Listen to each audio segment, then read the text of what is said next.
Amasan hi YouTube channel an veho zo se na bonun chi bai tunia hin Olympic ki diu hi le evangelist nu hoinu to thang hen ama masangin zo in ki ho pi tavin iki ho zo wa patnin GMFDI muna etombom khada na khelain hi cha patnin gamtin leitin hin khoi khatan ku ki zo cha te che namun zo se hung boy zain tu hen nu hoinu to the return of the dragon ti ta ben hung kinung le ki tai ti dam na ai lo a che tai best friend ti lai sa khum de ham ama to thu chom chom la chom chom hung ki ho utin aman jong hil chet nom sei chet nom le adang dang mi pi te he dia de ho hung ki sei ho min tin ki pau me madam tu ni khat ve to ki ho the ki daim zen na ke yam ka ki paisa ki ho lo du tam ke tia he ke thei ken ka ki pa in chu ki le a hin ngai nam mi te zo se zong ngai lu na si be ka hin bo lo be tu ni ki ho di he amasanga sanga hong ho zo che me the ding hin na ji chu nam mi pi te na het nom hin thu ki sel gu chu na ano zong pathian thasan hi wai le mi pi ten het sa diu poi mo ma hin na ai le a hot topic mama tu lai tai nam songa dia hot topic mama ama sai ke hoin jong na seitan na GMFDI na hin dal ha dan ngai dam hung ki thumin chin kholon in ngai dam hung ki thumin na ti ngai dam ka thum lo de na thi dan nang ma bet sai da ministry YouTube nge jong na channel nge jong episode khan na semin na lung thai lo na ho na sein ai le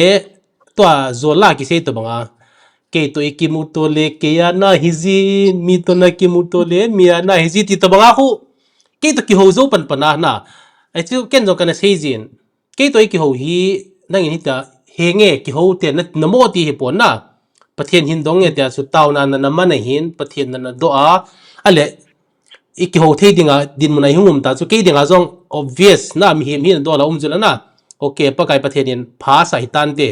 ki ho dinga na hung ready tai kana ti hin ai lekin chan lo be in GMFDI na galut nin na ba ipi hung ti tam siol chabi chu hongwin hong kitin siol chabi hong ki hon chu chin kholot to na hung ki koi jiang tan he chi hin sei che no ipi a hi to banga thil so la so zo nunga na ipi na ganung zot ki tham ai lowa le akim khat loi na sei ovin pu ps hau kimin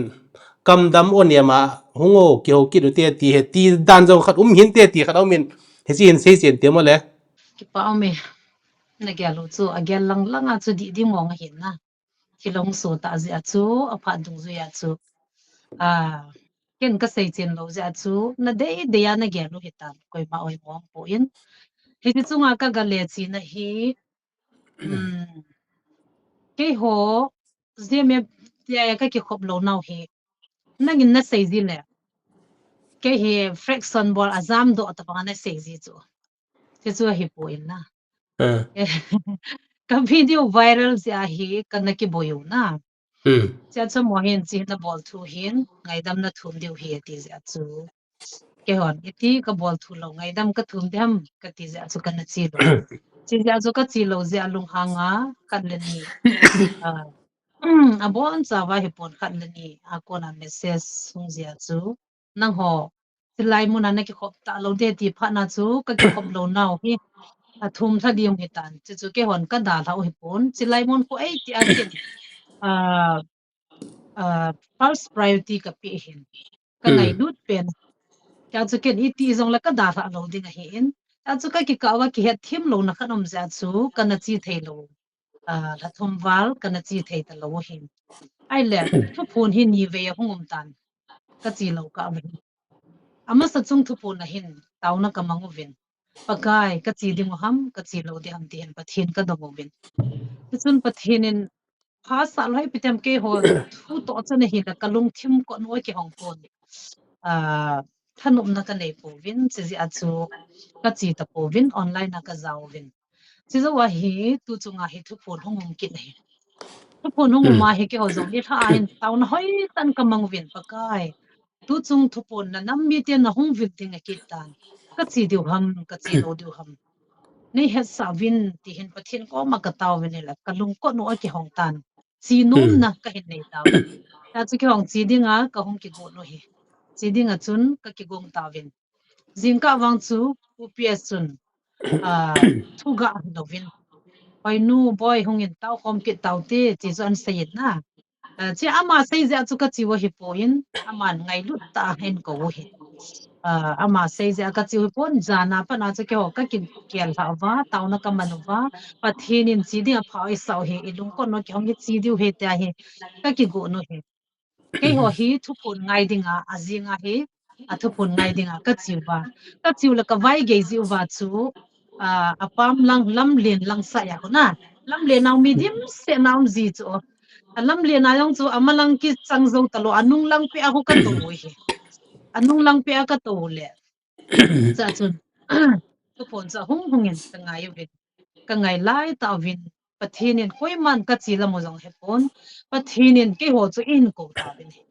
ta chong chun ka chi nom be se pu le la naw te ho ni hung pu yu win ai mo zo se chi bo hel chi chi na ti pa ke ho ka ga chi win e chun ka ga chi ta win chu ki sei tam hi jong le amungan hi di wei ta na ya chu ke ho hi isi angai dam thuma chi jong ka hi lo akidan dan chu tu phun ngai mai dia ka chiu le ta chu pakai e hin ko lu wa ka la wa cham na hin se tu chunga chun hi tabang chun ana chi lo hi lem pakai cham na e sim pi lo hi le ke yong e ti a chi ta lo dia ka tha se ta ni ken hi chilai ja khu kem cruset tam ta ka chana nam pi dei lo ba ka oma ka ho bung mi in zong thil ha ho da nai ge la ichan ham khana ka gen thei pi hi hi chan na hung ta lo diu hi ti chu ke ichan ham khana ka tha se ta chi ja chu chi lai mo na hi 80 dong la chi ta pong e ta wang chu kan ki gel hai ta na a hi wangin mi him lung gel le pathian lung gel ki bang pon him chi na lam pi le pathian chi na lam pi le ki bang ji pon I gel lo lam be a chu pathian in ei ko wei ta ni pathian in ei ko lo le ka lung ko no ki hong lo din cha chu pathian in ei ko wa cham na asim nom ji a chu pathian in ei na ko da no hi chu ke wa thanom ta ka ga chi wa a chu ka ga to le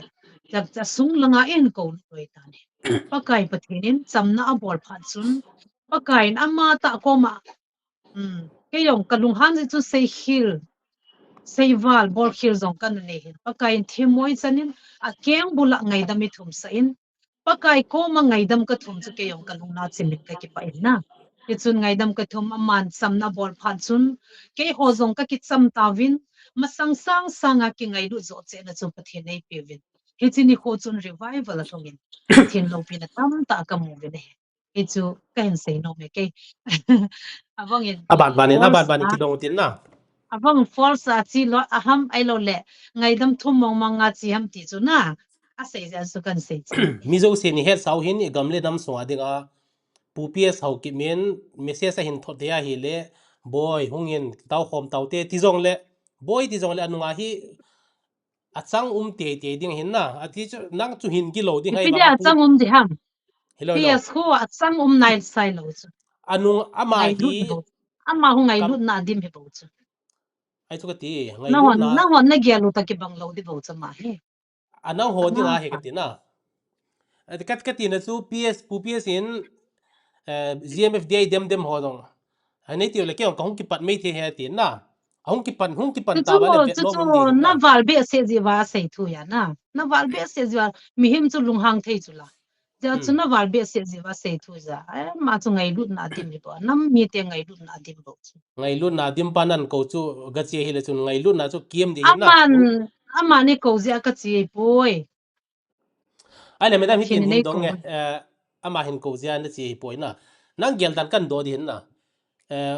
ho dan ki bang long in hi vin na nang zong GMF dia ni ki hop wangin ipi hoi lai koi ho bung ham khan hi ding hin na adang zong hi ke zong hi ke zo presbyterian ho ka hi na AG zong min tin KBC KCC KC ICI EFCI Salvation Army Pentecostal Sabbath ti ho min tin ale lam kai khat nampi father figure nampi pa to banga kinei khat ki gel khat hin GMF dia pom cha khia mi zo sen ta san ne we GMF dia yam na hong lew chun ki to nam di he ti hi lam kai khara sei dinga di na sa ham sar chu sei ji ma banga chu chilai ko denomination hello koi ma cha a hello ya chu chi khu a pha nu mi bo chu o ei te ading hi lo ja chu pathinin nampi tung do dinga ka hunga hin chilai hin tau kho mu win ke ama satana magam le chon phat nol masawin tia Matthew bungup so chei banga chu hi chilai hen keima nei wa chei khomovin atam thei penen keima na nampiu ka tun do de ti za chu pakai la na to de achai ka chu chilaya khu ichi khomowa I taw khom du chu pathin dei sai za e ko hi za na hi chu khu koi ho bung hi lo pi chu koi ai chu ma ka cha ti ho bung ei taw khom di ti chu hiya ataw nom lo zong din na ata san lo zong din na nam pi pa khanin hi lai bo bo wa pathian hung ki phong e ti thei ding ati ding chu na nang zong nu na hitan na cha te zong na chani za zong na seitan na thu sei zo se hi na cha ten yes ati lo be ding na diam dilom na thu sei zo se na cha ten yes ati lo di so ade lo na kha zong na sei kha me thei athil bol khor hi chi bol ta hin na ti zong la bol ti te me thei cho hoi pinan lo I pinan lo de ham ka cha hi ta point ti ding ham ina pa na del do ding ham na pa hi le chun a cha te ki bang ti a ki bang del de la a chi sa phai lo ham ti dan he aki bang dil chu hi te atu ka adinga chu bo hungovin ataw thei taw komote ti thu hi ya false lo chu sa false lo na nang nang zong in na ki gel tha na hung le hi ji ama zong ki gel tha ke hung chu chu hung lo koi din ho bung ke chu hung mo lo din koi ma sau tin na sei dan athu ina dan chu medam ka ti nang in na sei tiang le chom khat ka ding bo sot pita aton sot om lo ding ti khan na sei jin gmf dia hi validity na ichan vel ham recharge ngai je melo la a validity ki chai kon tam na sei dan so aum jing ding lo ti khan na sei jin na ai chu nen hin hil chi no ken ka sei hi pon na hmm pakai I hung vil pau ko na sei ji chu hom silai nu ka pa hung na vil nau hi ni ko nong ki chai de hi na hin thangai dingo hi atia a sei ji pon ken ka sei lo ale nang gel danin pakai je su ama ta aw soi na hung ki phungi mi thieng pol zong a hung eti hu ata ta ham ata hi lo le ale mi thieng pol hunga pakai je su pathin na zo bol ngai ale ama ni a ot su ta nge a hung ki phun ba hele azim if dei muna mi to el bai ho khu khat be example in sudam le thelo ham nat ai lo na taw kha lo silang ka ti na suna madam he nang le na loi ho na ji besai da minister na loi ho Michael Van Til ahung ki phone chu na taw win bike na vale len dio bike zong na thu mu win gin cha lo ben e hin pen ti chu la na ma sa chu Michael ko man na taw vai le hoi lang ko hem phanin hung kila bo tin ti chu pathin in van apa na ni khi tha di lo win le mi hem te man cha ji hin na ki taw tiang len nang in na taw na Michael Van Til ko man na taw na chu khadinan pi pai tin na se in ata hi din ka gin ka ta sanin ai le pakai jesu awt su ta nge hong ki phung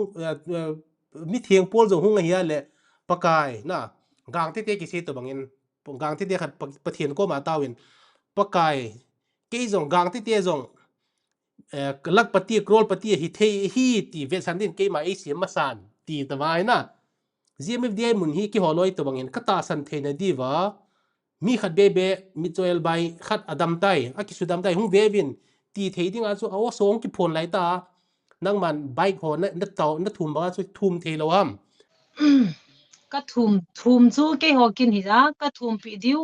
asudam diu chu pathet hi na nom lo ham chu le pathen in hong ki phone phasa pa la chu dam ding pathen in phasa la dam lo ding ai chu pathen in phasa na lam thum kha ta ba mi hong ki phone lai ta chilang wang chu ka hepo ya na bom hong lo ki phone thina lai ta chu ei mani de ki sei thei lo chu sa ama bo win na se ya ki ngai hi ya na ei man thu ki dong thei lo chu acha ole one way communication na chunga bo hung heading le lut ki thelo ding ai ti ai le gmfd ki phong pa sa nang kom na ho be sai daung ki phong pa phazo chula na ho pi theyu one to one conversation press release to bang lawa na noble e na thu na kain ki ho kote pi kain thei kote ding ki ho ko ma a ho pi dik an sol nom ting la van til thek te adang ho chirup adang dang hon sol ji na hi cho chui ho pi sa jiu chu ai wanga to thu phung pen thangau thu phun ni kho a hung pen pa kho ei ho ni ma ki dong thei chu a sei ding ho zo se hong sei chai ja teng la ke ho ma ti ai chu len ta nge gmfd te sai na nga ho a phazoi aje chu na hon ke ho ka family kain kote zo seo hin na le khabwa van ga ba min ki zilu tam tel ha ki ji so ke tai amazon me tia chu na se chu na ki ho thei chu pha chu la เก่นกันนมกะเสีย ke ho pri di ngai pi ziu chu GMFD คัด lang เจ้า chu ของเรา lang เกี่ยว chu ปี phasa ta pe bana seitan บ้านนะ tu ว่าให้ chunga กิกันโลเดียวขัดจากกิกันโล tu chunga pastor ho ti tia nangin na ni khadia ka sei chu ke mi na nan su do chu sei ที่โลไอ้จู่กันสูดนะสุดที่ที่โซอันนั้นที่ GMFD ผมจากแค่ไหนตันอันนั้นมีนักกีฬาลอยเล็กกับมอสที่เทโลดินนะ GMFD หลังอาปัดนี้นู่นนู่นที่ที่เนี่ยหินเซียนที่ตัวบางตัวกวนเอามินที่ตัวบาง challenge นะกินอาดิ้งที่ไหนแล้วนะ challenge ที่ที่เต็งเลย spiritual challenge ที่เต่าเตะ pastor หัวนักกีฬาเวนที่ message กับพี่น้องนายนะที่อดีตเราหลังอาล่าเราดิที่จู่นั่งอินได้เลยก็เสียเลยจนมีตำโหลไม่เทกันกันปัวซาเกี่ยปนาหงมขัดเกี่ยปนาขัดินต้มบ่มโปบางส่วนน่ะต้มบ่มหงโปเตียงเลยบ่มขัดที่ ทุ่มหงกิโซทุ่มลาขัดที่ทุ่มหงกิโซกินะทุ่มลาขัดที่ทุ่มหงกิโซกินะไอเจลาทุ่มจงทุ่มจะหงกิโซกินะน่ะเนโกรเตียนเจเลียนกาลานะซาไลบัว one man hand can't tear the prison down มีขัดขุดหินส่วงกุลกดบางสุอสุลุโซโปฮิจงเล if 2 and 50 makes a million ตีตบางขนาดนั้นนะเกี่ยกับ Facebook กันโพสเลยขัดินสเตตัสกันโพสเลย pastor โจเสียนักกิ่งดิวตาโซอามุนจง GMFD มุนฮิลาวดิ้งเตียให้กเสียเห็นนะฮิซิซุหินฮิลเสียนั่นแหละken ka sei na chu na tu lai ikidam now hi sang pe sentin ke hon inam ka ngai lut danu to nang hon imalowa thil ha hawani sei now hi kapo na pe se chu a hi ki kinil na kidam na umum kom ai wang la imma cha ahon ima phachum poi ta nga uta chu ai la to azong hung ki pan ki no hitia ikidam to wa ikisei to sangu hin atsai na khat bol do te kichi na khat bol do te pastor reverend elo le evangelist ko hi zong le hita banga laimun ta san lowa thilha hi ati mong le na hinge en ngolu hano fasting zong ne yo han tunya hi laimun a hoka chi de hiti han lang mi izan he zong le gaw ma kya thei zong le hin kya au han azi chu thilha ho ka yu le ki ho chu amang tha ding ai phadu ham na ka man tha du ta chula chi zia chu thilha ham pathin ham ti hi hung phachi nu han lang mi somnga zakat ka hepui hungu han lang thu pun ni le pathin na ko ni lo thilha hi mong le amo ho chamu ting le ki thing di ta chu ki thing di ta pathin mi te mungam lo chu satan ti ja chu among ti thing ding na ji sumin pot tanga ti le pot thei di chu la hi ja chu apo na hi le o holam kai hona sei zo si chu nung taw te na thilha hi kom taw te a hin la amon anno do zo lo wa ama zo nan ho pia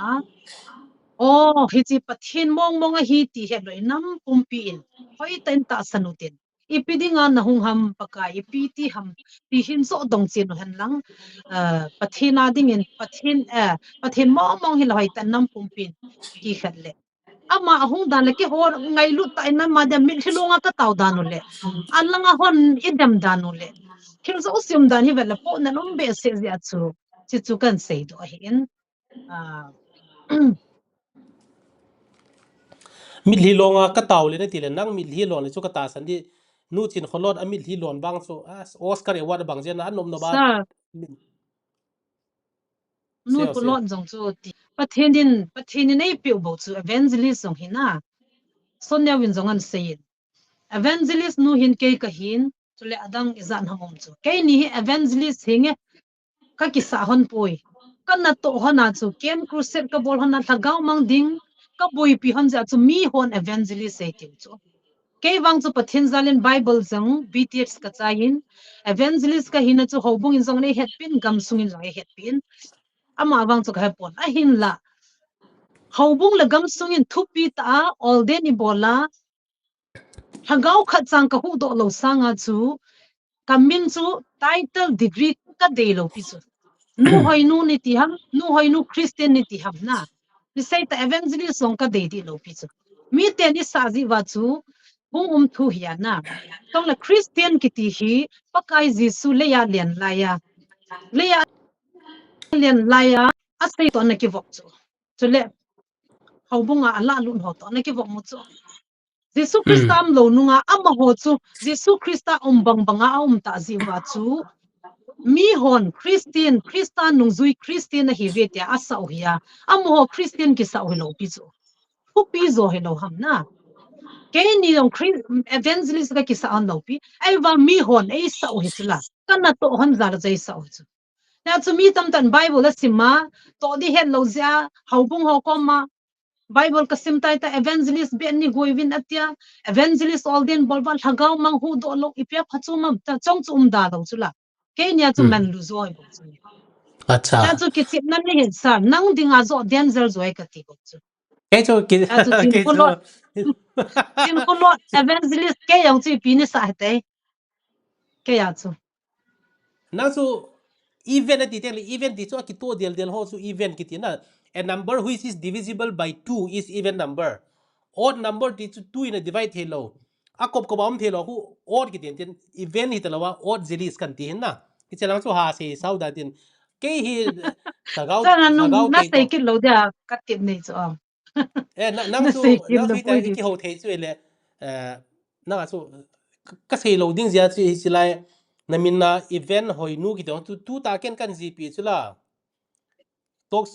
tok so ki nei pi the kha chu pi ki sei se ke tham long hi ale madam thil khan na dong nge tu chunga na sei be ta ding sar tu chunga ka ganung lu na mi tam ta in nang sei banga chu sei chu na abangin zai zo ai lo la bangin thangki ai lo la bang chun thingpung huimut lon le ta banga na zat za nai sei chu ke wang chun pathian thangau in hung vil nau thu pon hi khan pe yang sir kha lo di ka din pi cha he bo chu ke mi khat lang la on le ke lo pi chu neu khat ka ki ka wa boina hum kha ja chu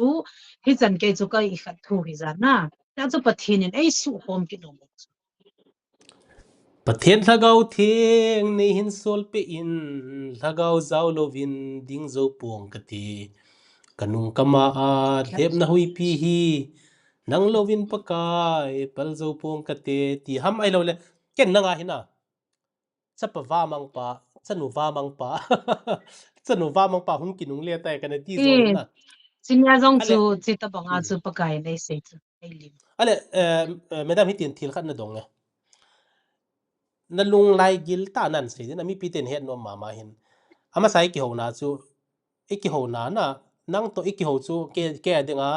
GMFDI thu ka do na ka sei lo cho mi ka do hi bo chu adem ho na ata san ho la kha cha hung nom lo hi phana ale nang to iki ho zo win na devil zilis ka tilela na ngai ma win evil zilis ka tilela na zadavin chin kholot ka tilela ipipena ka ko di tam na lot ti dam lot ki ti chu English tian lot ti chu pathian ti na lau ham mi achunga mi ho lot an tiu hin na lam kai lien ho khu hilo ham in India viceroy ho jong lot ngan ki ti lam na lot lin lit grow ki ti ho vel na hi cho ho a cho mi tele hi chi na ho thu phon na nang hi ma san jong na seitan GMFDI akibai po da nu chin kholam na sei na lung hai lo na sen hin la ama sa dong iki ho wangin thu phon wang na pom cha khe na thu phon wang na sei se pon adang koi ma hil theding kai poi ti o chu na sei nan ai le lung thiang ta nan don bu di na dong very qualified person ke dong nang na hi na ta za na nei ta kan ho hin ei ni ki ho zo wa chin kholonin athu sei na chu hi chin na ho mun thiang lai ta anunga stage anunga banner ki zia jong nam pi taw khom na mei ti khom na thil ngai ta ki zia hi chlai mu na mi ke ta i sei se jeng sepai half pension full pension kho neu cha ipipham ale son neu ho jong pi a sei chu hi che sei na lai ta jong hallelujah amen no hon hallelujah amen tin na lai ti di na sanam na lungkel holistic view hin se chi chu ken jong evangelist no ko ma ka sei na tu chunga tom ka message sa ka ke ho hanin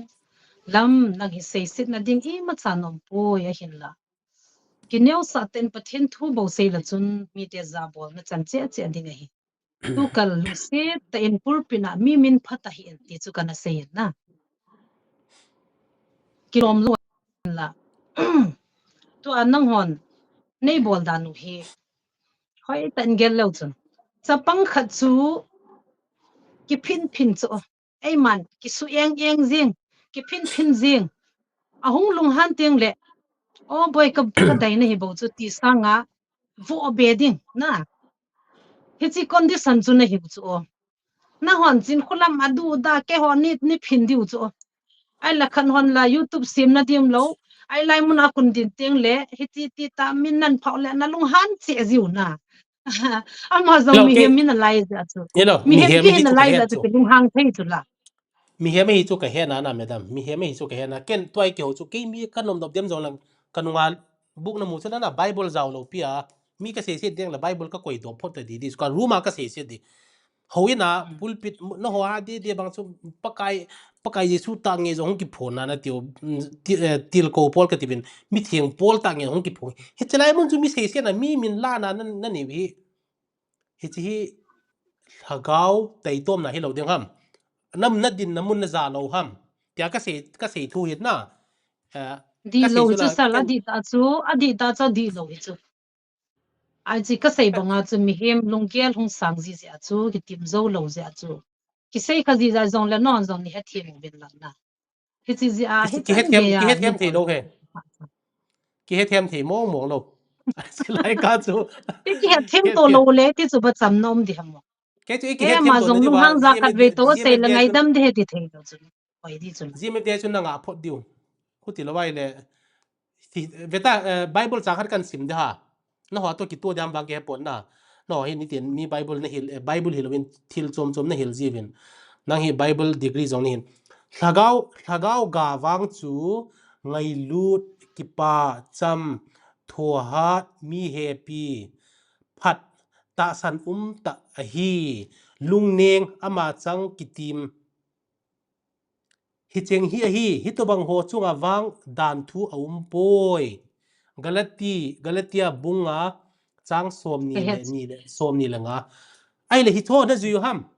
ถ้าเกากาโฮทูนะขัดจ้าฮิจิกะจุยเวจีเมเดตาสนนทุพนตาสนนฮิจิกะจุยเวตีนะเสถียดิวมัมก็กว่ามานะทีโนมัมนัลโฮปาเดกิติโฮเวลจีเมเดปนะก็กีซาโลดันโต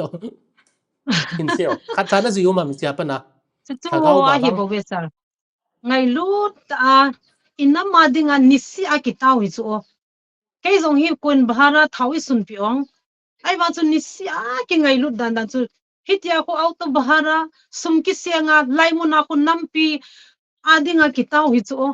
ไอ้ละน้องก็ยังเล่าลังเบอันนี้สุจินแค่หัวจงจูขัดเวจูลุงสัตย์ก็ฮิเวจะจูแค่หอนไงลุดนะเต่านักกันในผิวไงลุดนะอาจุงนุ่งเปลี่ยนให้ตาจูก็เต่าเราหินังดิจงมีดิจงแก่ดิจงจุละไงลุดนายตาจูเมยาจูขัดเวนี่เวก็เสียหิโลจงนี่ไงดำวินแค่หัวจงตู้จงอาเป็นนาฮีเสียจงเสียโลดิ้งอาก็กิติลเขาไว้ตานะยาจูน่าหัวจงเสียดาตาวิแค่หัวจงก็เสียตาแกจะเสียดิแกจะเสียเท่าดิจีเอ็มเดียกิจใจตัวก็ทุกคนนักกิจใจนั่นใจเราเสียไอ้เสียผสมดินั่นเสียยังผสมโลดิมีตำตานับปุยนัสูเสียดูตาสุลาเมดามนับปูนันโลหะพี่ก็สูเสียมองว่าสัลก็สูนัสูเสียนุ่นติวเฮแค่หัวจะไล่จีเสียหัวเบรีจงเจ็บโลใครนี่จงเนโลตลับจงเนโลเทียนหินคงมังเงินจูหอยจูก็สูเสียนุ่มนะฮิตตัวบังเทียนหินโคจูก็ลุงตรงจูฮิตเทียนหินโคมังมีกาลกีหัวสังกันนะจูโดนาโคยมาจากตัวกินาโลกันจ้าข้ามันนุยเจียงเขาพาก็สาเหก็ตีนสุกาลกีจูมีลุงหังขัดเล่นยมจะเสียหิลทูจะมีจะเสียกิติโลจูมีจะเสียกิโลสมจุนเจียนบาดีสมจุนเจียนฮิดิวจูน้อนักกิฮิลนาว่าน้อซิมิดานั่นเองคาวน์ซิลิงนั่นเองลุงเสียตีนหัวจีเอ็มดีอ่ะก้อนหินจีเอ็มดีตาสันหัวเจ้าเสียนก็ยังมาสานากาลกีแต่อีวินทัวร์ดูเตะทีเบนะซีฟูนะนี่สิอาทุกคนนั่งอยู่แล้วเนี่ยเดี๋ยวจะน่าก็คิดหิลจิวจุก็ก็คิดติลเขาจุก็คิดพอจิวจุอีโบไลต์บงอีเสียครับมีมินิพาเราดีทุกกันไงรู้ทุกบงอีเสียดีแต่ก็คิดเสียจิวจุซะไอ้เล่ทุกจะจนอีเหี้ยนุจุละโอ้ยผู้สนเนี่ยเป็นอีตัวน่ามองอีหาจุละไอ้เล่อามาบงจุขัดละนี่จนข้างดงขัดละนี่ จนอดลจะอันดอนบุตรทุยะดอนบุตรที่โลจู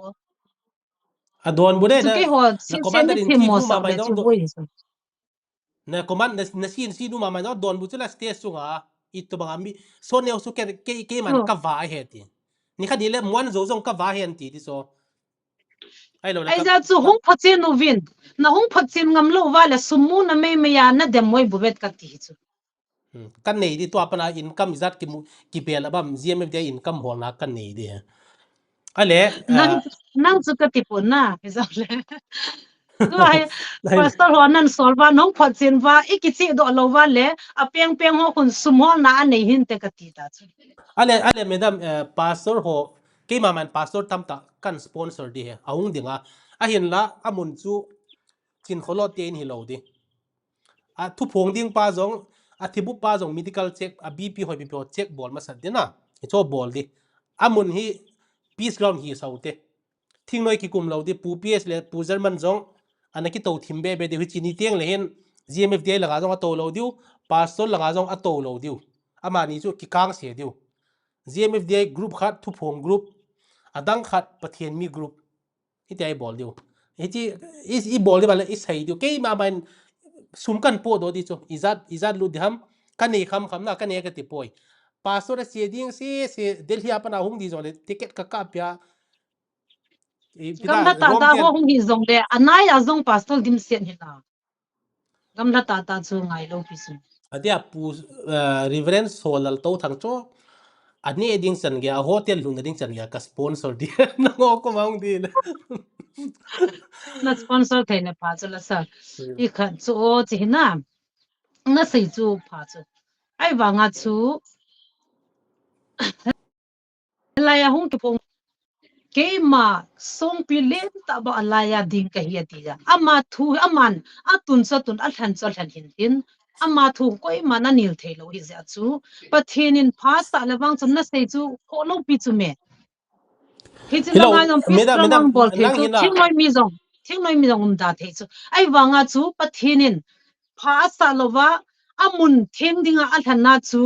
na hong diwa hi tile ipi na ki sa diwang na hong le ki chai chula hi chu ko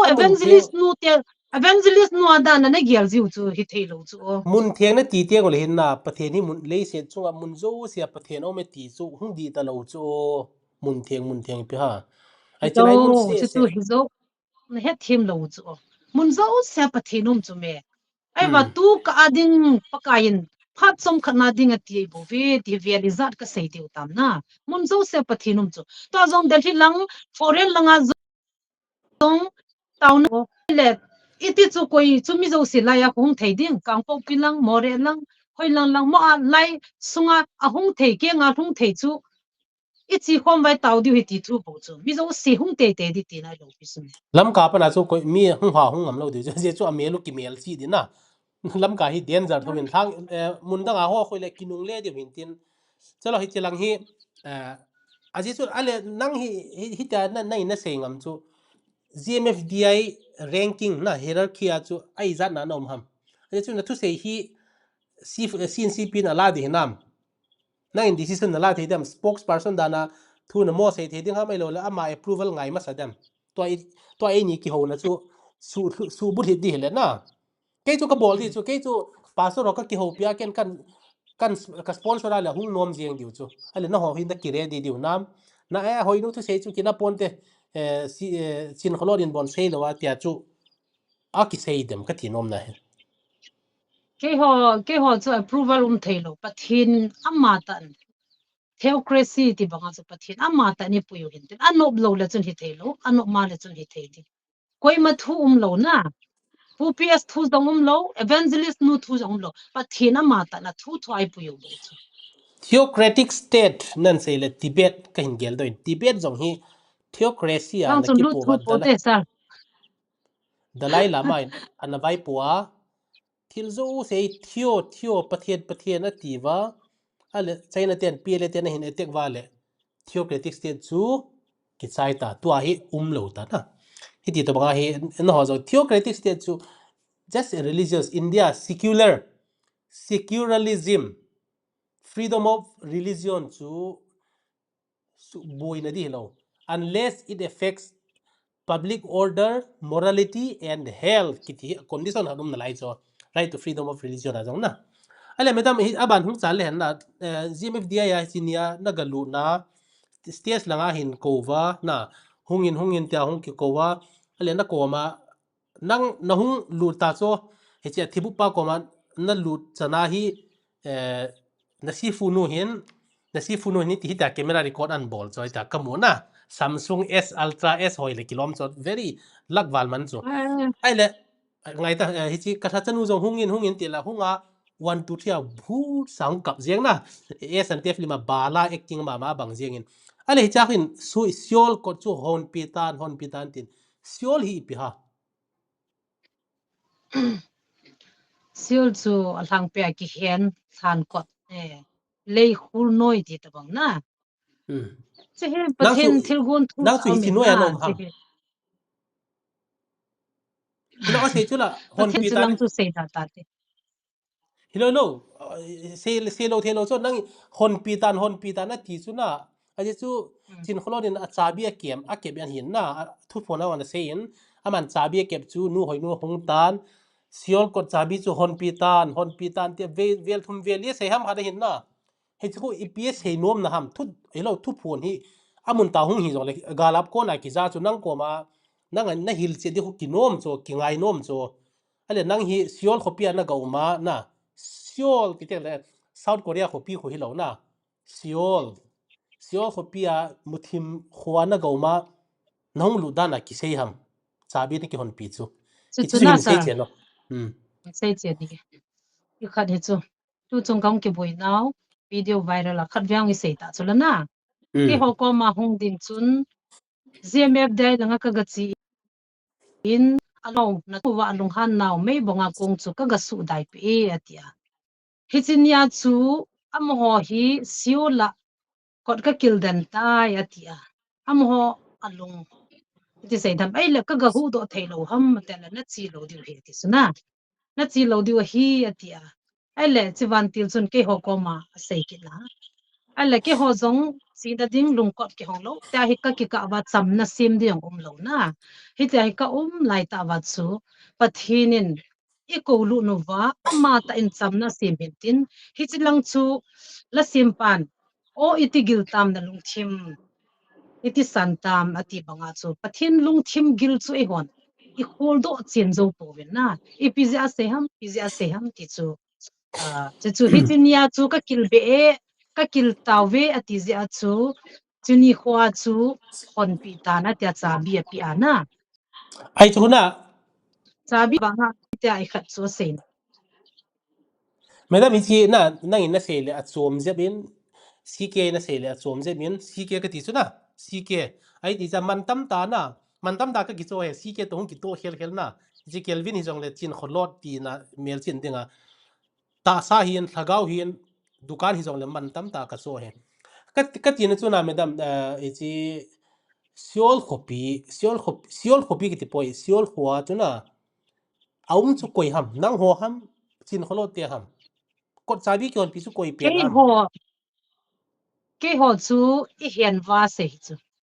ai wa chu pathinin ipizia se ham ti chu ni ko khat la hung ke lak na tin na chu I hian wa se ya hello silai ka hi hal khat ka confuse na ke chu ka het nom hin nang ho ko ma GMF de na ka chi ma sanga no ho ko ma na ho van til hung ki phona chu amo hi siola ki kilbe da hitai siola kot sabi ki kilbe da hitai ti cho ale GMF de la na ka che ki du wa hi le ka tha chanu hung nain atia si pi chu hung suwa siol sabi chu hon pitan ati ale ama ho se dana no ho siol laum no se dana ama ho hi chilai ka chu hin hil che no ke ho se da na am ho hilo chu hi chinya chu vantilin ke ho hi na ke ho chu ka kil da ne vantilin ka kil da ne ati hi chu am ho hilo pi chu hilo chu pathin hi ni chinya pi chu a ya se ham hi chinya chu ya hi chi masanga nang GMF de no masanga chu no ko ma vantil hong ki phona chu GMF de te siola akikil benin ti khan na sei chu la am hon he tia chu ke ho ik kilu ที่จะทุพนาจูอทุปีขัดนาจูอะหอนสายจูโอเคที่ลังจูอะกิลินนะนี่ขัดแล้วอีขัดนาเซดาตาเตนั่นอะเกียงบุลก็กะตาวอินติจูกอยเกียงบุลนะกะตาวหำจิโรบัตเกียงบุลนะกะตาวหำไม่รู้เลยกอยเปลี่ยนเกียงบุลโรบัตเกียงบุลา โรบัตเกียงบุลช่วยเปลี่ยนโรบัตนี่เปลี่ยนนั่นเปลี่ยนหำอธิบุบิลหำโรบัตจูโรบัตนะฮิวังอะสุงะกัมหินมังอัตตาสาหินมังจูปะทีนฮิจูโอโรบัตหิตะโลจูเมโรบัตก็อธิตะบังโบจูเมหัวปุ่มเฮดจิโลโบจูเมไอ้เจละไอ้ตีไรแต่จุด ที่ บี ถ้า พี เรา อม หุ เดีย ลุติเตียงฮะ แต่อธิบุอธิตบังนี่ตีไรแต่จุดบีพีหอมเวดำนะเจ้าข้าวะa bp chu ding a khai zong ai wanga chu kho het lo lu ting la ma kho hello thu zi ta chu si ting la chun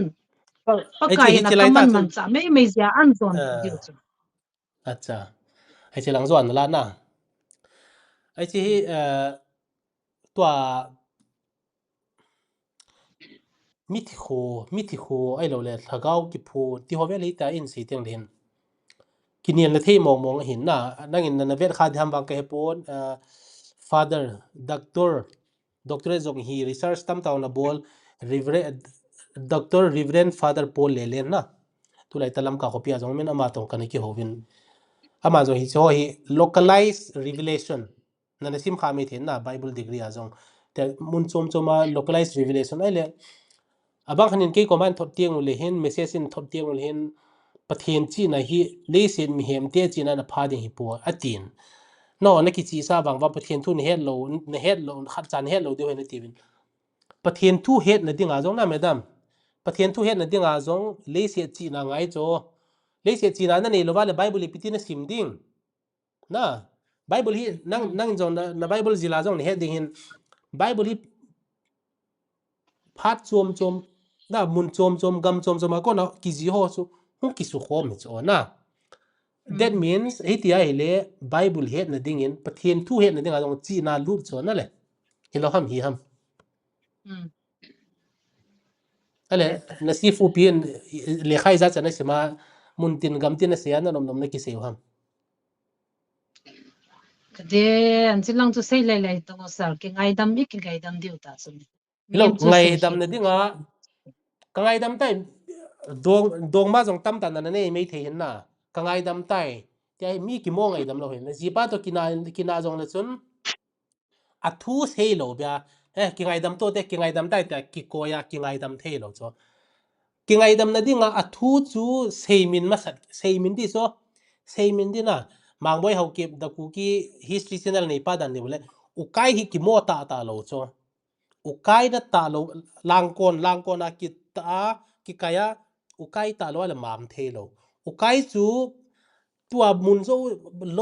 ไพ่ได้โซเสียขัดเวทัวอุกายกิตังเทโลจ้ะนั่นตาโซระบูนั่นผูไปโลไว้เลยอันนั้นตากิดินะฮิจิโตบังอาเฮกิไงดำนั่นดิ่งอ่ะทุโซเสียดิ่งเงินกันฮิตยากันเสียข้าเฮนั่งฮิตยากันเสียจ้าจุฮิจิไลตากันไงมากันที่มาฮิติข้าตีอาบาลตุนกิไงดำตาเตตีเดียวตีโซทุยมาจ่าเสียแล้ววะกิไงดำตาเต1 2 3เตละจนสุงลังไงนะอามินโลขัดโซเนี่ยเทมาก็เสียดันก็เห็นเขียวนายเกลียนดังนะทุจูอิสัยต้องเสียสุดนะอิสัยบุ้งอิสัยตามหงวินลังเลี้ยงโคมุเตติขดมโซ come let us reason together หงวินเห็นเชียนว่าที่ตัวตานั่งนี่กี่กะทุนก้อยเต่าเต็นนะอันที่ชูนี่กี่กะทุนนั่งน่ะเจ้าดิevangelist no to nang ni ke ka thun ko yutin nang ni na ke ngai dam hon le thu chum hin tin na ke boy jong nang ni ke boy na hianin ke ho thu pon lang ke ho ka zaw lo ale hit bang ho thu sei tieng le ke se ke pon na koi ham dem la pastor dem la ti ham dem thang ti ham ti kha jong a se jing ke in ai cha ko na stage muna se jing ke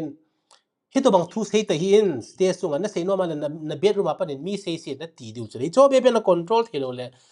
no hon ma ya ma ama thu se hin ai ta hallelujah a hi amen a se se no se amen ti vai le ke ni se no chu na bon ba ken kan hu thari ta chula amen ki ti momo medam itin se hin adi poi ai lo wala hukum swin na ti theu jiang chula direct ka ti chu public order na religion freedom of religion is subjected to public order morality and health ti khan hi condition so freedom of religion hi nai ta 100% absolute free lo pia ti hi chu hoitan ki khut le hoitan ki khut la chun nangin masanga amin na pha noi si ta lang thu nei khat ja chu ama zong mi hi ja chu lung hang kha sei kha ya na chu nang zong na mi he me ya se ani khai na le chu ki bang hi ta chu la ki na ba ki ke ba no han ta chu la ken na si ke lo khat be cha se khalo mi ka do doctor hegin ka do soneu ka do nang ka do achai chai na ami hem hi na aung po ke chu lucifer le ya ki se thla bang jing to chu ama la pathen ki ka lucifer ba jiang bang ama lo la to hi hamti damti ahung ba di ka ngai ta na ale aban hung lu to le na tu ma sangin evangelist pu soneu ni zong an se khai na nang hin jam khopum clinic ti ham khana mi khanna ga taw pi le thile ye ti khathi na thil message la hung viral tim khat na na nga pa na dong hil chen na thei ti ka ta sanin hi si hin sei chin ti mo ken zong ke yong min din thon in na ke yong thila hi lo be sa ki se ho yong ka nui za jin kan ma zong ka ma hi ni khat chu jam ko pum clinic a he dam lo via ka chi chu dam lo via ka chi le mi khat zong hi taw pi ding an sei jing pa na chu ke ina ka poi jam ko pum PC nursing home ka me ka ti le la ya chu ka hong de ti ja chu pasal kha zong an pu yu apola nga waiting set nga ko inga cha chu ka chi wa hi le hi chi adam lo te chun nu me ni ha thum ha hong wa hi ta che hung ko je mu na hung taw pi win hung taw pi na ti je ho henge pi jong le ama hi hin boi pi phot ma sa binge ka ti a cha pam la nga pa chu ka taw pi wa ka taw pi chai wa hi hat so thim hi ka ke ho lim na wa hi ala ai ta chu cha chu chi ki chaya chu ke yong ka hung lu tin adam lo pa chu ka chi vin tin le amo zong ka vet no la wai zong asala sal tengjing ta mi athi kun la ning kital khanum si khula na lai abang tak bang ki chu tham thilam ke hello zong ma abang chu aning kitalum chu athi kun ting le hi chi ta bang din na chum ta chu chi pha na chun ka vet sei dim ta thi ding chu ta hi zong le amon taw na ngai cha ja chu taw na ka hin man pi a pathin thu hi taw chu ei bol the hin ta taw na hoi ta kan man pi wa kyo jong kin la dong chum ka nei ji wa chu ka hung do ta chu ka hung do wa hi le jan khoji na hi phone in bol wa athita yan ti a ti chu ken ka taw pi ja thi lo athi ding sa na hi di ka galap lal di chanu ka galap lal di chanu ka galap na wa kan taw pi man na hi we na sedan chu kidopi leiset kidopi ni na anom lai ben zong catholic father te jong to nang se bang set na ana tong ji bin mi athiding hita ama dinga mi hem hin dola hin na ding chan sum talo na akeng ko nga pa na anoi lang se bong ata sa phel la khat talo ti hovel na khajin hi cho chu galai hi phanan athon op na dingin heroin number 4 chu akabu win na akap tiang le anat zo si a hai mil ta divin a chi chun catholic lang pe catholic father ho hi ji win na religious teacher amo hin tui thieng a the win taw na man pi win pathian koma nomina na ki cholta na lagau pathian koma ki cholta hem tiam khana chu a taw pi wa le a thiding ve hu lungnom ta thiu ti kha jong min na hitobang din muna jong chu nangin na bol hi din ka ta sanin hi cho thilpha hin kingo to le lewang chu mi thi khat ama taw pia thi ti wang chu hu di lo zep ding ham na he che ka sei nom na hin aje chu pathian na to hin he cho wang chu sei lo din hin la lagau di lo ki phung wang chu sei di hin na he cho lain ko yutin ai le mi pi na het nom nam pi na het nom ma ke ko ma jong sa khat ve be hin dongo he chi piti dan ham ti to hi GMF dia ya ki boina ne hin nei kha ta jiwa GMF dia ya Armageddon galpi anom ta zia nahung zam dova Bethsaida ministry ki phut a hin na ale Bethsaida ministry hi to GMF dia ya naga nunglut ki nai le Bethsaida hi a hing da ham a thi da ham ke ho Bethsaida ministry he at ka pi ta zong chu ki phu na he pu in amo na sei ki den thu pi ta nan phut da to thu pi ta ki phut lo ne tikin thu pi ta ka ti chu e kha in khat office ki ne ya ai lo la signboard ki ne ya na thu pi ta ki han do ki thin su hi pon ke ho chu mi thum ka hi ji wa chu mi ni het theina di wa chu Bethsaida ministry tia YouTube ma na kan koi wa kan na lo no hin he ji chu ipi hi zong la pathi in mina ki koi tu chu hi thilo dik na hi ta chum jing ding pathin wa chaila pathin thu anadam lo zong pathin in phasa le hong ki upload ki nen tin ke hin tu a hi mi ka tau pi hi tu a ka hong ki pan hi lo cho aji chu ka pin kha nya pa na pathin rei pi cho na pathin rei pi za na ka en to za mo tu chunga chu langa jong ka hasit thimo ta hi le ministry ta chu ka ni kha no le chu chu hi in hi ta chu jing di he hi chu kan sei no ale bedam mo mongin tu hin national ka vein ama sana tu sen ho zo sen na delete ni tam at latest pen at china pen chu ka delete ipidia na delete ham kasi khelta iti ham ke hi delete ding ho delete dang ki se ho pathienin nang de bang chu kapom ni chilai ta chu kapom lo ni chu pathienin na pi ho bo ka bole na tin na ka koma thung ki sei pi ho bo pathien thagau thiang ni ti ham Michael Van tin na ti ham koi na ti ham hechin AP bo hi ka bole na tin ai le ape pa jong kisi lo dam ka pi nun a delete tai ta kisi lo dam ai chi chu adang wang chu ka delete he a chi wang chu ka sei mi no mo sa na thei jong ka sei do e ja chu na ya chu ka delete he ta chu amo han jong ni delete pi ta na ti ji ba chu na ase ke ko ma jong ki sei lo ni sam delete te ba ki cham zia thil na ki cham zia past tense ho hi mora kinoi mang hi de pon na kingai dam ki ti ai le nangin social media hi pian ge ham social media na post in na delete chu le se chunga panin mang tan te ti ham within 5 minutes na post zo within 5 minutes ai na mi zo se na na nei a download so ge ta so ki cho ko het ngai na je chu thil hi ki ta ngai cho ki ta ngai ka gelin na download he tan che se anaki download man ho chu ki download he ta chu ko lo pi na ai wa ke che da la pa na chu ka koi nom ta lo ze chu ka delete na tu se na khat chaum de he me tam ka vel le hlom cha ki phun ho bo me khat cha na tu se na ni thil chom thumbo ya na 40 days and 40 nights 40 days and 40 nights annual na chu min atang ala achai na sui phya kana download na chi iki holding ni khwa chu kana ngai lung cho a chu ai le tu hian Bethsaida ministry hi thilo ding den ding na tin ale mi khana ka tau pi ding ai lo le thil pham khat na bol ding hi ale GMFDI mina na bol dam Bethsaida mina na bol dam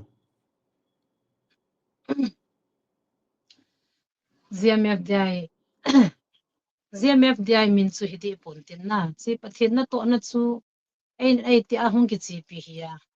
min taw na ngai chat lo le pathin ei pe lo le hoya ki la de na pathinin an sola taw na ngai cham le chon ka taw pi di chu iti chu no ka ti thei de ai chu thil dang na bol di te hi tele chun mi na ka taw pi di chu hinan thil dang omin na thil hi ahung pi thin tiang le hin amin na nei lo apoi mo te na nang jong hi hey ta kan ko thelo cho hoinu to thang ne ha nu hoinu kan ti ham evangelist hoinu kan ti ham midang honi ti an ko ham na gamo taw pi chu achom hitale thu chomi tale nhong pi thin ding ajisu na injong kiloi mi khalini na hin poi modi cho na changa hi thil na phat sia na bol thelo dina na loi ho to nong kipun khom ngai di ai cha su kipun khom na dinga kipun khom di chu sumle pai don na ka ti poi e jong ki form na khat beu mute organization khat to bangin ministry khat to bangin hile ki hat che ding e tia chu na hong ki form chu na beside the ministry ale mi hin hitobang kangai cha ve taw khom na ding pi meeting crusade ham revival ham khat kangai cha ve ti tale ai chu GMF day langa na che dem go beside the ministry langa na che dem Camp Crusade Building aum te nga le chun na Camp Crusade bola chu ka chi di chu ai chu ZMF banga dai ti pathinin chilaya khuwa chai lalam kai ding ai ko hi na chu ken ZMF dai to ka ki khan na don lawa kom di chu pathinin pha sa lo za na ka pha ta chu ke chu ka on hello ke nga program ka nei lu chu ka chi de tun hello na madam ka thu sen he them loin tun ken helai mona program khat function pathian ho na to ke saya program len ta khat ka nei di tai na nang le na sei ju nang le na loi ho chu kan ko nom cho thu sei ding jong la jong ni sa pi ven lang chapang ho jong ni pui hoi pi ven lang au palang ho jong thu ne hil pi ven lang tia kan ko di ta cho ale nu hoi nu kan ti thelo ta cho na GMFDI ministry te kan ti ham beside ministry te kan ti ham chi option hin nang hin ko di lang nu hoi nu of GMFDI pite to kan ti dam na beside pite to ta kan ko dam hoi chi pen zo ham ti kan sin kan do nom he ZMF dai chu pathin wa chai la sa na pathin di chu hi na dang wang chu ke ma personal la ka chi de ga hi he ta ba ko na chong tiang le wang chu na mo to jong ka ki za to di hin ken ta bong bong program ka nei hin ka chi di ga hi ka ti best side the ministry jong la ko lo ZMF dai ministry jong la ko lo ni de ya ni ko the ki ve ki ha ven ngai lo pi free ten se to ngai pi asian la la di lo na GMFDI ten jong chin kholo de na sei chula vazang chu ki ho khoban che so vazanga jong kem ka bolu vin pamang kiti khat hongin na hita sei chu kem a bol chu la GMFDI ten ai ti to banga hi nangin kem bol di le chun GMFDI min na bol dem bet saida min na bol dem kan ti tu he hoinu chun hi ve chula langkhana chu ZMF dai ten program ala wa gachi vina ti le chun ZMF dai mina ka chi di ya na ke ma personal line ko le chun ke ma a chu ka chi di bet saida na che di na na sei nom no azole kasin CP ni pian sei khata dem ti e chaw gel ngai poi thu ta sei de Pia sei dem chu na om dan hi na hita ki gel de le Manipur State Cooperative Bank ti hi na subsidiary of SBI a hi na nga jong hi Betsaida Ministry subsidiary of GMFDI hi ham ai lo le all together different and separate entity hi ham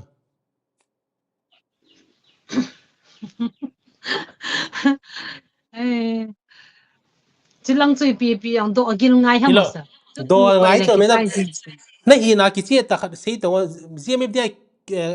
na ta san chu ki he thu phu na ta san chu ki he a ai do le khang lui te na se khodom chala na naw sian khat hung pien ta nga la hi le akinung sol lu the ta poi na nu mai le pasal ki ngai chu aki hen then ahung ki chen te ngu le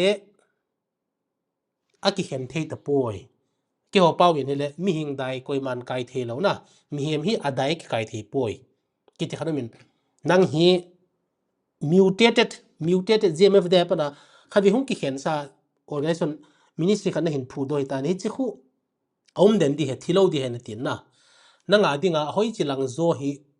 nanga dinga close zo am ka ti zo pathian ani nya pathian ho chu lai hilanga jong thu phonum thei hila jong thu phonum thei hilanga wa choila sa pui hoi dinga nan seo na tin na ka che jin a chu ki he chu la ki koi ma chan ama lo pia บัดนะฮีนะครับนัง ministry ผู้ดอกขัดคนน่ะอีจนานะ JP กิโกนำ example เกันจงตัวจงอีกิโหนะฮีมีอัลลักนะเวดิหิน revenue ขัดอะหินอันดิหิน revenue โซเซ ministry อะหินเปียงเอกติดติโนมแต่แหลงน่ะก็หินไปเทเดมna ministry bedside ministry ki thopi na dingin to ai ki hona episode apa na revenue umzo se dollar zahat zani ke po hi se ko bedside te hin ki thopi nge tilang nala dem mai dawle ka pipu ka sifu GMFDI pezo ten tidem bedside ministry chu khat eti sei de ha ka sei bonga chu simple i ma cham loi za chu sumjong chu kala lo mai the ka dei lo mai the na am dan chu min hin pe tilan nala lo chu thildi ta lo zo na mi ko ban na thum hi lo na min in pia le chun e pia min ngai lu na thilan pia le bola nala da ti ape hoding long giang ngai chola atam na ka se he serious ta na mi ki thopi na nang jong na chele na vale na nang in de lo jong le anakilan lang hoi lai ham hana taw na ka man tieng le na taw na man na mun mi again the alieng vai khat anaki thopi en tang ki pe thei chula he che sia nai pi mam hello ha chu e cha ding in sei nom lo ha nak ki hun cha he sei ta do ha boy lo na ale be sai da aki chai tai om ta poi tai phun do jeng da GMFDI la ka lunin be sai da hi post ki me a hi tai ti ding ham ai lo la control shift delete ki me ti ding ham ma ha ko mi ta chu thi thei lo di ka chi pi zin di chilanga jong ka zau di langa jong ka zau di pathinin phasa le ni ko khat le len thei phasa lo le mang thei na ke hon phun do jong leng pakain phasa lo wa tauding pi lo la thi ta bang ta chula hai lo le pakain phasa chi hi hoita na chi pi di hi atia i to sa la ka to di pathinin tu chunga chu kana to thu a sei lo ja chu ke jong i ma cha ka gel thei lo chilai na bol chu na da la ding lai hoi ta nam di chu a sei lo ja chu ke ang i ma cha ka sei thei lo chu nam hi tai ki koi mai mai siwang he to na tu siwang he thiam hai mi tam la nu to bang ni hi ta khat jong di ei mela khat anom jona na mi tam la nu ki thi do loi jin an zo le na nung hin zui ding mi ang tam khan te nu hoi nu zui nom hon koi hoi langa zui de ham he lep langa zui dam rai zui pon ta ke mi zui ding kai pu ye mi zui ding ti suna kem ku se mai ko lawang chun ka chi de mi zui di kai pu ye ke madam mi zui ki ti hina ne he thiam lo tun na ki thu pi de kharum chula kem ku se da na chia hi le numei te ko mana sei diu mintin numei te hino pasal te chu ma sei diu mintin numei pasal ba na khosung khana na chia le chapang ho na ve tup de mi poi mo di ai la phan mo le wa choi la sa zo ngai hen lang mi amini chuna gospel ministry it's a very good thing gospel ministry na a disability lang chu pang lo di thu phon lang chu thu cho mai tai nang in thu se mo mo min na o hina long hiu heu cho very ngai no ta khat na thu na sei na si fu pi sin si pi banga tong but lo in tin na o nem chu ma sai ki ho na bang chu kain ko ti nge nas na ki ho pi nu hi alung gel a ngai dan thu chom hi le ata san thu chom mi la o wang ngai no bo met na o hi nunga lai le chun bolang o ngol zieng di cho ti don bu ti oi na ti nom sa pasal hon hong zol te le nom hi zol le chun kanom poi kanom the he tin item han don bu le chun mi chu an thi ki go di ta cho anop lo wangin anom khan sangin a o chu ka ngai nom zoi choi ai lo the lo e ale GMF da hi thin i lo beside the ministry thi to ben koi phon tin na aum ta lo hi tai nu hoi nu jong ko mai na koi tai ko ma ki ti chun he chun na mi hem khat i to bang ti le ko ma ki tiam hello kita like ko ipina ti ko chili li khoi jong la feel ta lo de na chi robot hi ai chelai ta ki khoi le pi feel dem ka he no me thu phon lai ta in feel lo din te na khoi kha tam macha ma chu thita bongam bo chu o pum het lo bo chu ale medap to thu na pon loi in zong te ni sei na chu la na loi te ni to nang ma beside the ministry thu phon kha na ma chu na thu phon ka ti poi Michael Van Tien na tiu to na ni ki hova na nung zui te ni nu mai khala pasal kha do min na amani zong nang kom a hin zui tha thau tam jeme dia chu ke hoi ti azem yap te mi ngan ka hiu chu ale san ke bang ngan ka hiu hitin sei te na madam nang het danin ken nu tin kholot reply kan bol na video an ha viral ma ma zen gam tin a viral na tun jong la khale 1.8 lakhs views lang nei tan mun din gam tin a sort ki sharein hechi hin GMFDI te ichan ham khana to kha na mom a to kha chu it a to kha iti chu dola comment za lo iti dola to kha na henam na thu sei chu i lung nai chu la mi lung nai chu la azi chu amo jong chun henge ke oyong ka ki them mo chu e ho zi a hi ti chu ka sei na chu hi zong le khat le ni chun evangelist so evangelist na ti ho chu na po na po na nei chu la chu nang zong chu na sei pathian lung hang thei chu la ka pathian min ke ho theng pathian kha ho chu chu na min theng kha chu nang in hita na sei chu chu amin theng ke ho pathian ho chu na ke ho pakai pathian chu ima cha ti lo ding ana ho ki ti po nang chu ka hin include nang hi ka dei len chu ma ka hin koi tai ki do ngai na nang hi ho lim pi thia na um ja chu I feel very bidam nang hi nom chu me dam ki close na khat na ho pi the no mi hem chu ipiti ki gel dham na asia phai jong le ki ho wa mi pi te na decide thei chu la e bola o tong but budang ngal tun to banga pulpit chonga ki pau dham na pakai pathian ngai ma di chu ka se pon ke hi ke ma karuma pathian bible thieng chu ka kisim zinga tauna ka kiman zinga to ka namun Chhattisgarh gama hin hoin pon emi ho family nga gublang kau movin adang khasi zantia le koi ho na north east fellowship ti dan khon ka boluven lakhana khat ve ham ni ve ham khat mi nai tin ka ki khom jibin hi chang chu phatsia ana ki khom chi kan pathian ho lang hi jong le adi lo lowa ko bru koi ham ti ho hi ka pom lo ti thu hin aban le di ka sa lo ma hi thi tha ki phu kau si ki phu anob le so ne ki phun so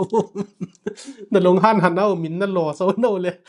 pastor dem thang ni dem la ni ti ham ama holoi ka hi ve ama holoi pieng tha lo ni ti so a video ng kanin na ni kanile chu ke hon ka bol thuan na gel si wa na lung hang ve na ni kanile kau se hon hanu ka ki bol phong thu ding ni kanile kananga to kan gel chu na ni kanile kau se hanu ki phoni koi honi ham de le muan zo ka he chu na hi lo le ti sei dham sa nang chu kau na hi lo le chu sei nai sai lo de ase ale so neu chu kau ham a kau lo ke hon ka he no thil ha hon a kau hon na sei ya le mi na sei video am bi chu la ai chu ko mo kan na na sei la sai lo pi chu ke hon ka sei sa lo pi chu thu phon hi ta a ki phong ho jong hi independent ana ki phon sa lam ka ti nom chu hi cha chu so neu ho loi dem thang dem lal ho loi tia khu chin ho loi ni ta mai ta na za ta ba tun aban ki sei sa da ta de za cha jong me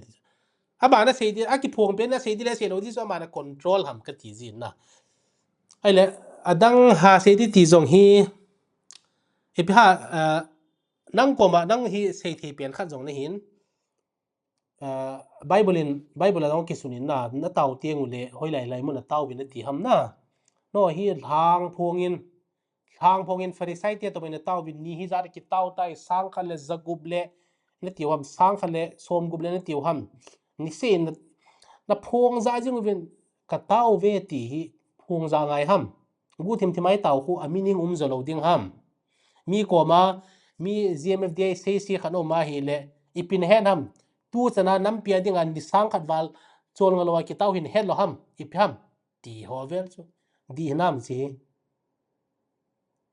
chu mi hem ki bang lo hin tin khatlani thu se ya ko na hi na ta chu na ho jong na lung thimu han na chu na lu han nau chu khatlani nan sei do ji tu ja thang pe mi zo si chu ki di pon hi chi sungda na tau chu henge I na chu ki bol na chu en jong tau na room ki ne ya hi chi tau na room ma chu gu thima ki tau ji ya alle isei banga chu laimun ho hi le pathenin achum be a Israel te Egypt gamzo na gammang la anapui ta banga chu hi chi thu sim jong chu khalo jong khatalo tu na e ho jong hi chi ta bonga chu pathenin in nama tun do di ja chu hi laimun a hin tau kho movin tau na mai mit sa hi vina ti ja chu to la tham tam ta ki dal ha pakai nam pi phathe bo atun do di po po la ta hi ni sia ki chi chu tau na mai na mit sa lo di ti chu thu phon thangau pathini hung vil pa wina sei ja chu ama thu pi ki na hi chi pi hi za kanan gamzon da gammanga pui chu hi talovin tu na hi pakain anam dei ran ta tun do na ding chu taw na I puyu chu hi si van noi thu sim khanga hi hoi la ya iza kha bang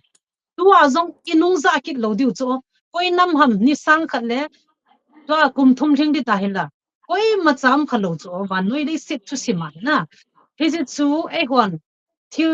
a phalovin la po tin pakai I thangwa naw ikipa naw zo ai ila din his ekipa pi zo diwa pakai mina kati thilki kum danga thum chu thile valtan kum thum kum thum valtan thing go ta na kum thum thing ko ta chon ngal ne ki tau jingin hi ta ki tau jen hi chi thil so om tai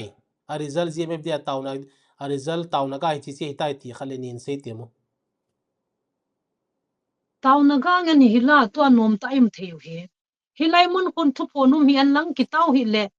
ei ho hi manipula cheng dingai ki ke lu ham na gal hung ki pa chu ve tong me thai te chu ho ma ti ham India ten pan pin lai ei ho kuni pan pe ham na hi se pakayen line me ti khom na galu chu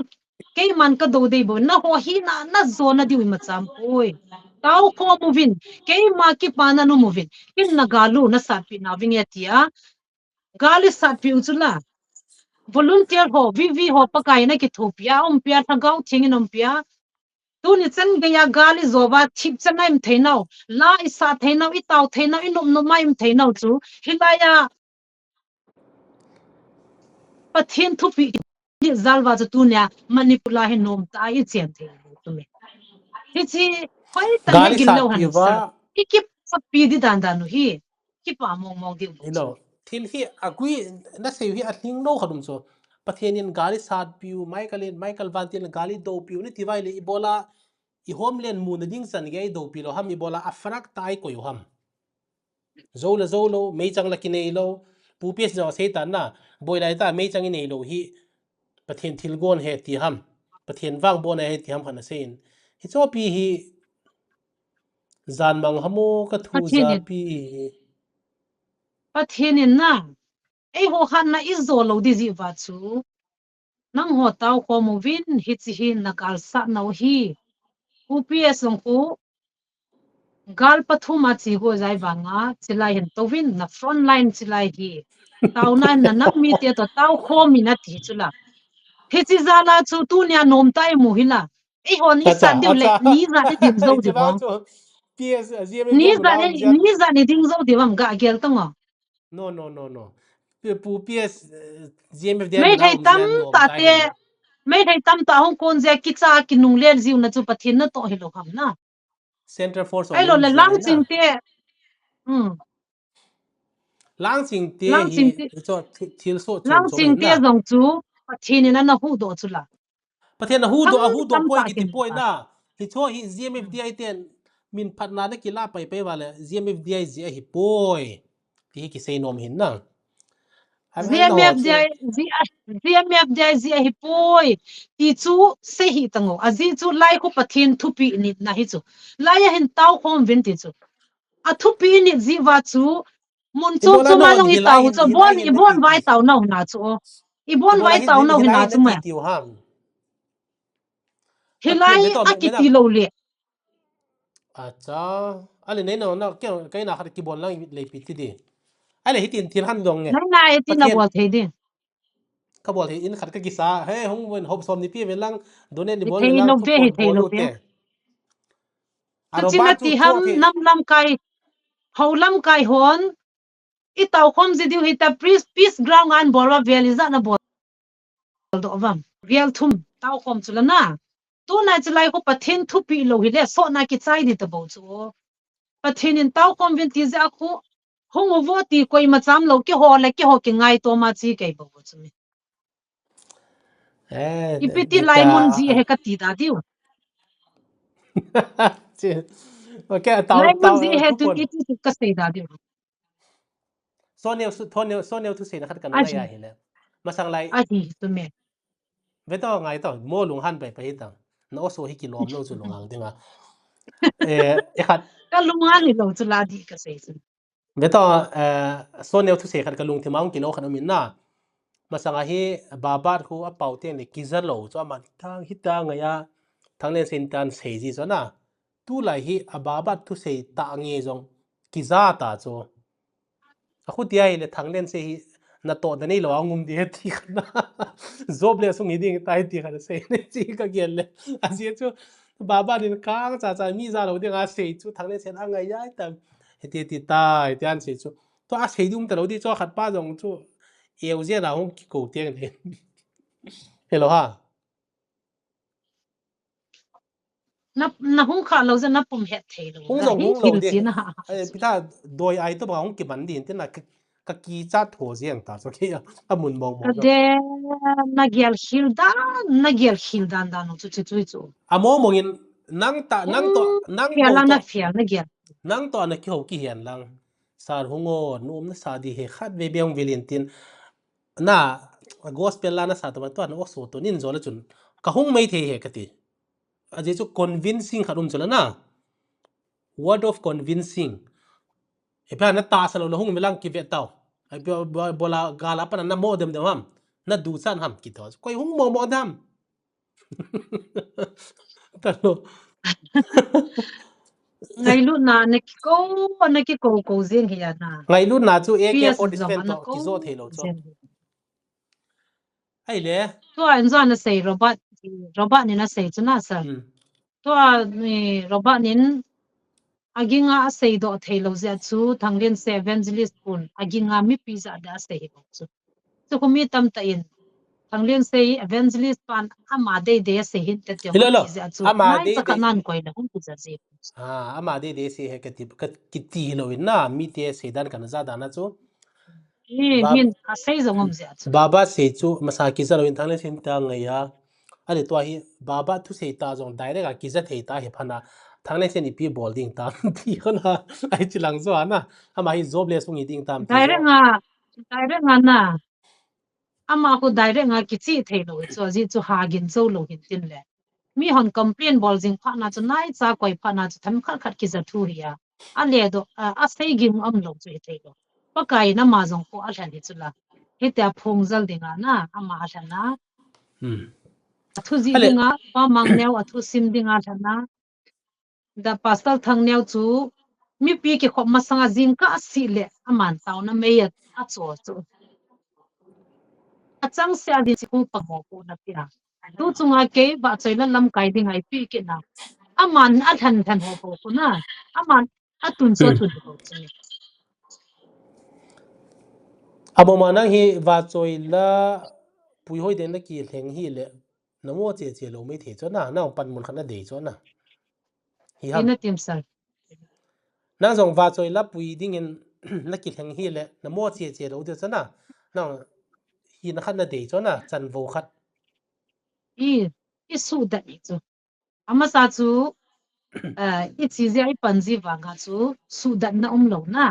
ta chai jong ki chi hi jong le ko lo hi da to choman i su da nei pha na chu chilai chu first priority ka pi te te ai je to ki bang che na khu ho bung in evangelist mi apia anam de tiang le evangelist ki ti hin na to khat nang hol te ni to banga hi mi na pe thu ti ho hi thula lo self style tu chung na video hong viral na adang zon na viral ki to ki ho na po se hi po na viral hi adang nang man na bol ho le ki to ki ho na ki to ki ho na ki channel bo hi lovin mi dang ho na YouTube bol ho ai lo le adi in Facebook la hin ke video panin ke channel apan ala dovin aning kom na a hi hoi lai lai ham khat kol pau ke se dil amalai ti da ham na agil na la agil athu gil lai lai chu la dovin gam tin hong ki the thang ta ne le comments la dong jong kamuin to thang jong hi da le phadi ti ho vel na hi ta chu tam taw min nang jong ka thu za da na ba le he che video hong vai la pat na be na phung te to thang te hin i chan ham khara boycott an bol he ti kha jong ki zai na it su iti dan ham viewers wa din hin hil chen te mo le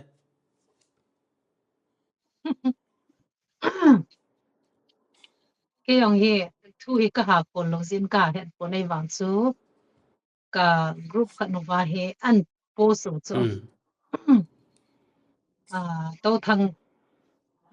hoi nu to thang ki tin thang ko zo sia pathin thu se ngam du sa ta po tin to thang khwa zo yi chen sa lo tiu a hi le ke yong ka gela hi le phat som khat ka chu ka tha si chu a ji chu nu me no ti nu azon pe ta ki man nu banga chu nei za cha piu hi ta le ipi ba ki sei de ham na ipi ba ki sei dam ko ka sa pui ke ka hagau chen na diong van ko pi au min le se na jong chen na ding gam len ta hom nai is it sun kalung neu pui ka tia hele ka ti cha chun to ka chen na jong hi to thang ko hin pathin pha sa le ka dress ung ki khel mai thei ki khel lo mai thei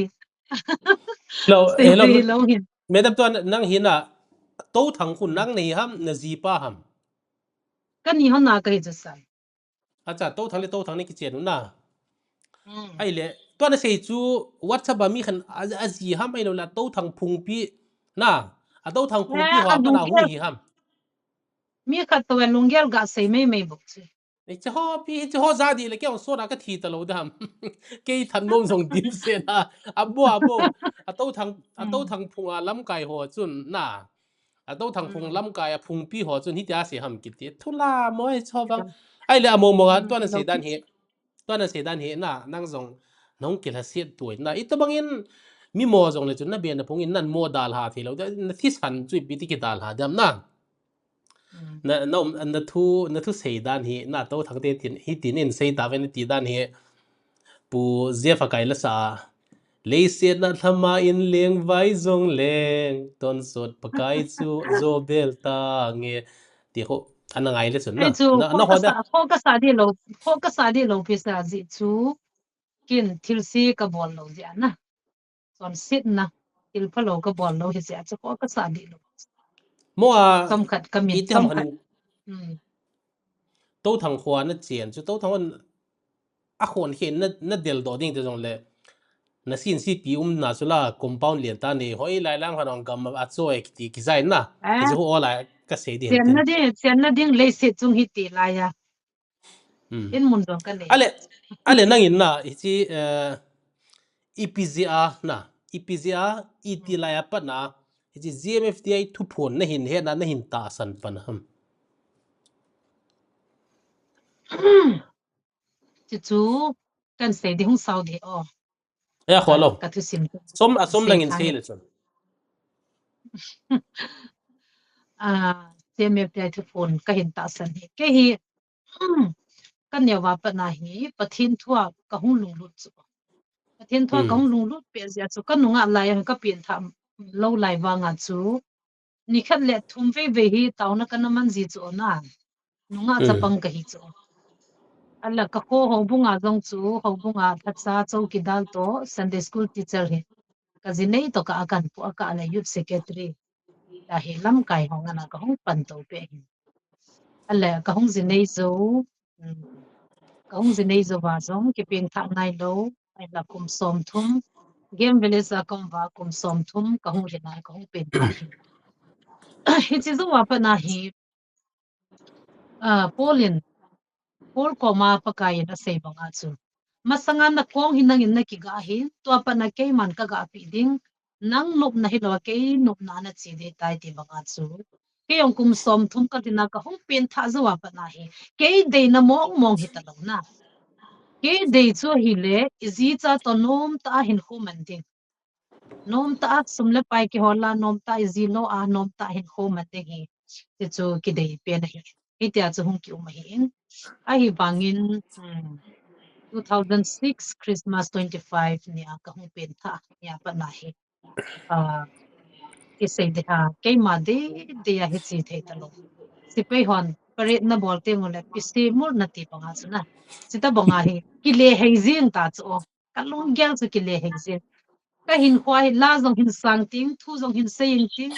hi ta bong hin nge ti chu ka manga zong ka mat pha lo ka ki gyal na lo nga nei tan la sa wang chu ka hin na ta bong na hi na la ki ti hi la na ka to zong la ka sa en ka hon zong la ka chi zong le ho in kai zo si zong la ka sa ya chu la a zong hi ka pin tha hin ka hau sat na pakai ti la a ho ka pin tha hin it is zo a ko na chu pathinin ka thagau mit ava sa pha na hi kana sei ji banga chu chung lamin nom le lo pi go sa hai koi pi ei mu sa pha no wa chu le sin hoina le lo pi na hi I ma cha hi ta lo azi chu ita samit bowin le sin hoina le lo pi na hi anamo o chat na hausat nom na lung thim tap ta ne ki nei ai na pakain ka thagau mina wa sa pha chung lama in nom la lo pi go sai koi pe mu sa pha na chun le sit thin le go nei le go ho hi hoina le lo pin ho hi I ma cha hi ta pon ho I ma chan ka gel ta pon o iti ta le ka so pi te jong ke thun na mu na chu la thong the dem ti chu iti bo chu ke long gel hi ta in hi chi ni khwa pa na chun thagau mang thai pen tha na nei lo thagau mang ngai lut na balden len ta le nam ngai lut na balden len ta chu pathin in ke in koi pi ta hi chi chun ka hin khoen pu ye ta ti dia chu KNT zong kan hol do a KNT a ka hong zau pa na hi in 2007 pa na hi ai le pen tha na ho hing na thu zong hi thagau mang ngai lut na nam ngai lut na len ta ki nei pha na chun in na zong hin ka taw hi ka chim thei ta pon ka kap zing ni ai la ka taw na thu pi pen su pakai thagau mang thai atam zila nei mu satan kin la ima cha ka bol thei bon ipi ka bol di kitam ti hin pathin ko ma ka taw zin hi chi thagau mang ho hi hu to lo wa le si na hi ipi bola ka hin de kham thagau mang khat be hu do lo wa ka hin sangin ka hin na hi la ding in ti hi pathin ko ma ka na taw na pe chu hi ti chun ka hong tawin lam ka langa taw na mol ho zo san ka chi zin ka kap zing ti chun an ngolin pathin ko ma ka taw zin ai le ka cha te zong neu na lai hi zi chun ka cha te pen tha theina ding ka zi pen tha theina ding ti hiran ngolin pathin ko ma pathin kain bonin pathin ko ma ka sei chu pakai kin na tongin lang mun tin na thu se lang na wa chaina sa zong lem nei pi cha te ka zi nang ma lung de ya hin ko man lo wal ipi ham kin na ka to lo min a pathin thu se a in sungjong ki vet tup zo lo itil ipi ka sei ding ham ka nom poi ya chu ka zi na cha te chunga hi nang man na to ding hi ta he am mo pin tha theina de thangau hin ko hu do na dinga hi pathin ka bot sin tule nam pi nam mi te thangau hu do te na dinga pathin ko man mo la ka taw zing hi pathin in ka taw nei san pin ka zila cha ten hu hing na nei pha chun tu hin hoi lai mu han lang hoi lai mu zong lem lungkim na ta lo na chung langa aminu ki kalung zi ho ta na sian ama sanu thu phol wana se banga chung langa min ki zi pha na chu delhia man lang hoyam zong le kalung kham ta lo ama ha zong pa kain ta sanum ta ta isim pe pha na chu lung mong ta pathin na ka ki to a ya hi nuwa ta win ya nom ta pathin na ka ki to hin ti ta chu ka hong chi chi ana ha na hin gin chan na hin mu padan GMFD context in say te na to na family background lang tan kan sei di chu ai le ta chu ka uma pathin thu sei to la sa to cho jong pathin in ai phut na hi hin kho kan ma nei tan pathin ai phut ti chai sol na hi je tan na hi da chu thu jong la jong kan sa gan thei ta thu jong kan se ya aba na chu bible sim dinga hong ki phut ki ta si pha na chu mi nu ka hi chu ai wanga I ki phut teng la hin ko ni pi sei jong le thei lo chi teng la chun pathin in ai sol na hi ketizia katsizia ta chu kazin jong se kazida jong le theilo midangin ipi se jong le theilo pathenin i sol na chu ka bol to ka ai kan lungom se ta chu bible jong 2018 na ka hum ke pa na 2021 na hi ka hin sai hin diploma pa BTS kan sai minu hi dunga hostel la lam kalanga hin kan thei ta ka hum sim at chu nu me ka hi in lam ka tu in far he som za za ka zo ji 60 to 70 speed nai ka thei si chu gari ne wa na ta hi hoi lai na bolam bible pathin tu se bible han jin ham DTS imphal salbunga na salbung e salbunga isie bible college a hiti chu hin kho hi gan thei ta ka hin ma cho tu ai ka hin khuman wa ka gel lekin jong ka ngap sa ta pun na hiti chun bible college a ka ma jong boina tam ta ka na tu ne khat ve jong chu min ke ma e ko ting le chi lo the hi lo ka nom poi ti thei lo la sa ho wang chu kai khanin principal pan a phal lo si chun chu se hi ama ko ma ga sei ji din khat ve ni ve ka sei chun ka ki phal lam tan bang phal lo ve si ai za chun ama ko ma sei lo wa ka chi ji le na ma jong lu hang tan na khat ve chu heti hin sei tan ozat nian solin hap ma hin oi no pathin thu se ya na chi chi ding le principal pan pathin thu se ya na chi chi ding le college dal hata na ti choi pia ga gel ham ka tha sile jingin mi nu ki hi in pathin thu se ya ki chi sai ji chun ki cho be la dia chu ki zila hin e he thim dam ya chu kan na gel le ka gel lo lam be thu hung gin chu ka tha sile ka kamin na ka sa he jingin ala cha chun pathin ko ma ka pubin ka tawin dal hadingin ko tan ai la pathin nei ho pi chu esaya bung som la ko tan na pon bu ke lele na khen na khawzang ho chu su la hin na khom chu put danin atin hizi pa na chu no lo nin ka hung ki temet ka hung kaizin chu kan zovin ai la chom ka zovin ti hin kom le ga la hum te tan ga la hum thi pha chun ka be jong i sei na in pathinin kamanga chun galum ding e na het sa pa na chun ke yong he kamong thei ta pon galum ki di chu ka gel ha sa ka satan ti pa na chun mi chilong et pathin ko ma ka taw singin Esther bung li sunga pathin ei hopin hi bang phar ko lai ta hi nom ta nam di ha ti chu hin ka chen la velo zongom di zin na tam khat detail di win senga sar ti kan ngol na hina el anu episode nga cover te tu chung hi thil anem noina to hi kamel chi tan ni khan ni le cover tin to ipipen ta na hin gin cha na ipipen ta nen ta san kham ti bo chu hin se yo ni khan ni le nang life story bol de e chu a detail hin sei ta hinging ka tauna ka hung ki chaya ka hung ki le chun ka ki chai ma sa lai ko hung ei tan tu phun ho hung ei tan he chi thu phun ho chu ken zong phone na ka ngai zin he ti chun ka he thimin o chi hi pakaya ko na he ti chu ka he ta chun ke yong ka hung do chun he ti chun ke yong laya kun a sor kan sei lan lang kun ka chi ta nei pathini nei ko hi pathini nei sol ti nai tan tin laya chun ka chi tan ka gal hun chun o nom ka sa dan dan chu thu phun ho zong ka ngai zin ai le kal hun ti la ka testem ni ka se ho chu thu phun in zong a veli na hin sei ki zin na he chi chun pakayin taw na mola ni somli som li ko ma zan mang ai pi chu pathinin iti agui hun sa da them kamanga ai ho pi lo wa le ipia ai ho pi de ham na bible sang to kamanga pathinin ikhunung diu ei na mu sa ho ka testimony ho chai se sa ta ni hezi ka testimony ka se ho chu thu phun ahung ting le hi chu aban banin ahin se ki zin ka ta asan na chu adat che ta ni ko group na hin ta san sa ka hung ke bul fu ta in nom ka sa le zingin ka lagaw zong anom in akipa le zingin heti chun pakayin old testament a zong akitip na thon ngai lo pa cho ka kitip na ta sa ka than ka nam mi te adin zong ka kitip na thon ngai lo hin tu na lagawa ka de than nam mi te dinga zong ka kitip na thon lo de di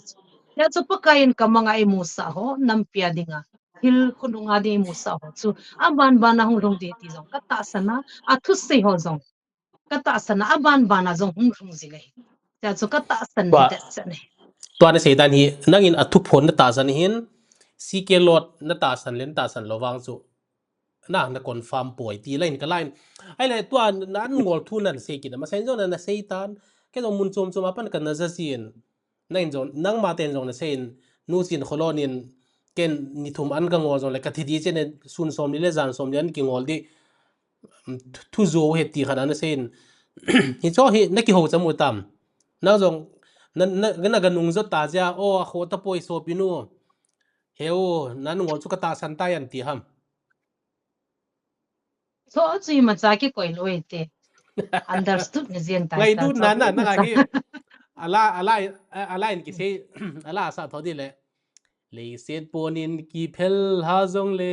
วานินหอยตาจูเกมันกานีนายตีกันนะที่ดาจุนันบอลตันเตียนอะโคเฮไอเล่ตัวนั่งยินนตาสันใจนะจอมละมินเสียเตียนไอเล่สิฮีพิตาเทียมเกาเทียมเฮกูบรูเลสีว่าองกิพงกิตีฮีพิตานั่งโดนบุดดันเกยเต็นจงนะเทียมเกาเทียมก็ตีหินนะเกยหินคอนวินส์ดีเลยจนเกยจูอัปุ่มตาสันโลมาบ้านของตาสันโลที่จีก็เห็นนะเกยฮีนตาฮิตตัวบางฮีเดียนะเห็นจวนนกุนดาปาร์ตี้ฮิจิโฮเตหิลวานะนั่งเห็นคำเทียมตาจอก็เสียตามาเป็นนาโอจงอันเนียมินนุ่งไงเลยจนกิงอลเจียงดีเห็นนะที่จนนั่งเกยจูหินคอนวินส์ดีเลยจนนะฮิตตัวบางฮีอันเทียมาฮิโปยตาฮีแต่เกยก็มาหินเซดีเลยจนอีพิตินันโซลเดมทีมเกาทีมเกาเทมจูกันเสมาสัตเดียทีมเกาเทมมีติเตียงเลยทีมเกาเทมมีติเตียงเลยทีมเกาอัตตาจงตีในจวนนะพัดบุลาปนาฮีทีมเกาอันอมเปหินทีมเกาเทมทีมเกาตาอมินทีมเกาตาหัวจทุเสหุงกุยลุงเป็นทีมเกาเทมจูจอมขัดมาทาจีตาจูไอเล่ตัวทีมเกาเทมปะกายจิสุคริสต์ทักกาวะหุงฮิบอกจูตัวเห็ดมีเฮมินอาเซเกยบังจูทีมเกากะฮีกะตียากะเซละเกยจูทีมเกาไม่ตัวหุงฮิทีมเกาฮิโลเวจิสุคริสต์ทักกาวะอามาตาอินะกัมเซงตาอิหุงโฮปิวอะฮิจะจูกุทีมเกากิติเทโลหินทีมเกาเทมมีติเตียงอะหินเลปะกายจิสุนอันเซจูทีมเกาลังจุเซเลอะตามินมีหิมตัมตามเทอะหินละจะอะดอยเป็นปะกายนะเซจูปิฮัมเตอินเลตัวตาสากะหุงหิตาอินอิสราเอลนามาดิงวันนุยปุ่มเปียดิงจิสุคริสต์หุงเปงตาสาหุงกะหิตาอินกะทีโซเตียงเลหอยไลมุนฮิซงเลตูนินจิสุคริสต์หุงเปงกิเนฮิไลซุนจิสุหุงเปงกิตานะเตียอะกิเซยายเลฮิจิจูนะตาสันโลดิงโอฮีอัลเฮมฮิดิงอะฮียดิจูตัวจงเอฮอนี่เฮนูจุละอเมริกาลงาจงจิสุกะฮิติวมาไซซุยจงอะเนียไซนะกะบาจงอุมาตูไลตาหินอิจนะพาตามมาสังเจมาจนเอมีฮอจงอะโฮจิสุคริสต์จุนุเมยนะหุงเปงตายเตียนะอามาซาจูกัมเทียงเปนะหุงเปงหินตัวไอกัมเทียงโลไซนะกัมสุทิงติงะไซนะกะบาหุงเปงอะมาหินนุเมยหุงเปงหิตายเตียอันนุงซุยองตัมตะอุมาอะโฮอุมจูhitabang chu addi ilawa hi ti na hi chu thim gaw mi him me cho hi ile anna to aki heading bo hiya pathina man cha lam ju thu chomin jesu krista a chomin ahung peng tai ti ho chu a hi lo hi na ta san lo di wa hi tia chong la tu chunga thagaw thu pona thagaw khanga hi za chu thagaw wa ka hunga hin kanam dei han no ho tung to ahung ka hi tu anang ho ko ma ka ki phone hi a ki chai teng le na sia sei ta bang ba chu sei ki chu a ki chai teng le koi gam hoi lai hi zong le Jesus Christ ke ho gam jong thagaw win pakai jisun thagaw win i hung vil kit ta we an ti wa hele hi chi chu na ta san lo dingo alhem hi dei ta ya ti chi chu hi chi te ni chu ki bang san chi asia chu manipur ti lo wa ko bru pa lung zo lo ti tin medam to nan sei chu na nang hi na thu sei kikal dan khat ka muin ai lo le abona abuthinga ne het lo ham ne het che lo ham wang ke pon nangin thu phona hung ki phong thagaw pa chu ki ho pi thei lo na ti chu na ama hung ki phong bo na ti chu na in zo chu hello ham ki ho pi thei lo ti chu ale si ho ai le hilo nang to website da langa non Michael Van Der ko ma activa hone ki thu mu wa kain ko teo van ga ma min ki zilu tam te ne na ho piu he choi le na ki ho pi theu ta cho na na ki ho pi theu ta cho le injo nang na sei si bet GMF dia ya pa cho ki ho pi hi thei poi ama bo na phuan hin kyon ka kinung ho pi thei po ve na tian ai le pupies ho kip na pupies ho kip a ki ho pi zin na pupies ho kip to ki ho pian chu ko ye hi dem a chom ha pupies ho ki pu an ho nom jiteng le kami pa an ti zia na chiteng lo khona din do te nga la ko ma athu sei nom chu sei zia nagal mi te hoyam hitam ti hon do zia pupies in am ta poi he pa ati zia na hite a chu mi a ho pi nom kam la ho na chai wanga ei man pakai hit su pi ham hit chu pi ti ham a ki dong thei poi ti na chu ke ho ko ma hung chai le van ti hi chu na het na confuse so sar ke ho ko mang ho chu van ti hi chu o hilaya hu ki phong pa ko Jesu Christa alhagao ama chet ama ta na ama thagau ta na ama lagaw ta ya ke ho ko ma ke ho pizi ho van til angel sahit ke chu ki hi na na het kim Yesu lo na Krista ale mi thiang pol hi ipiti hung ha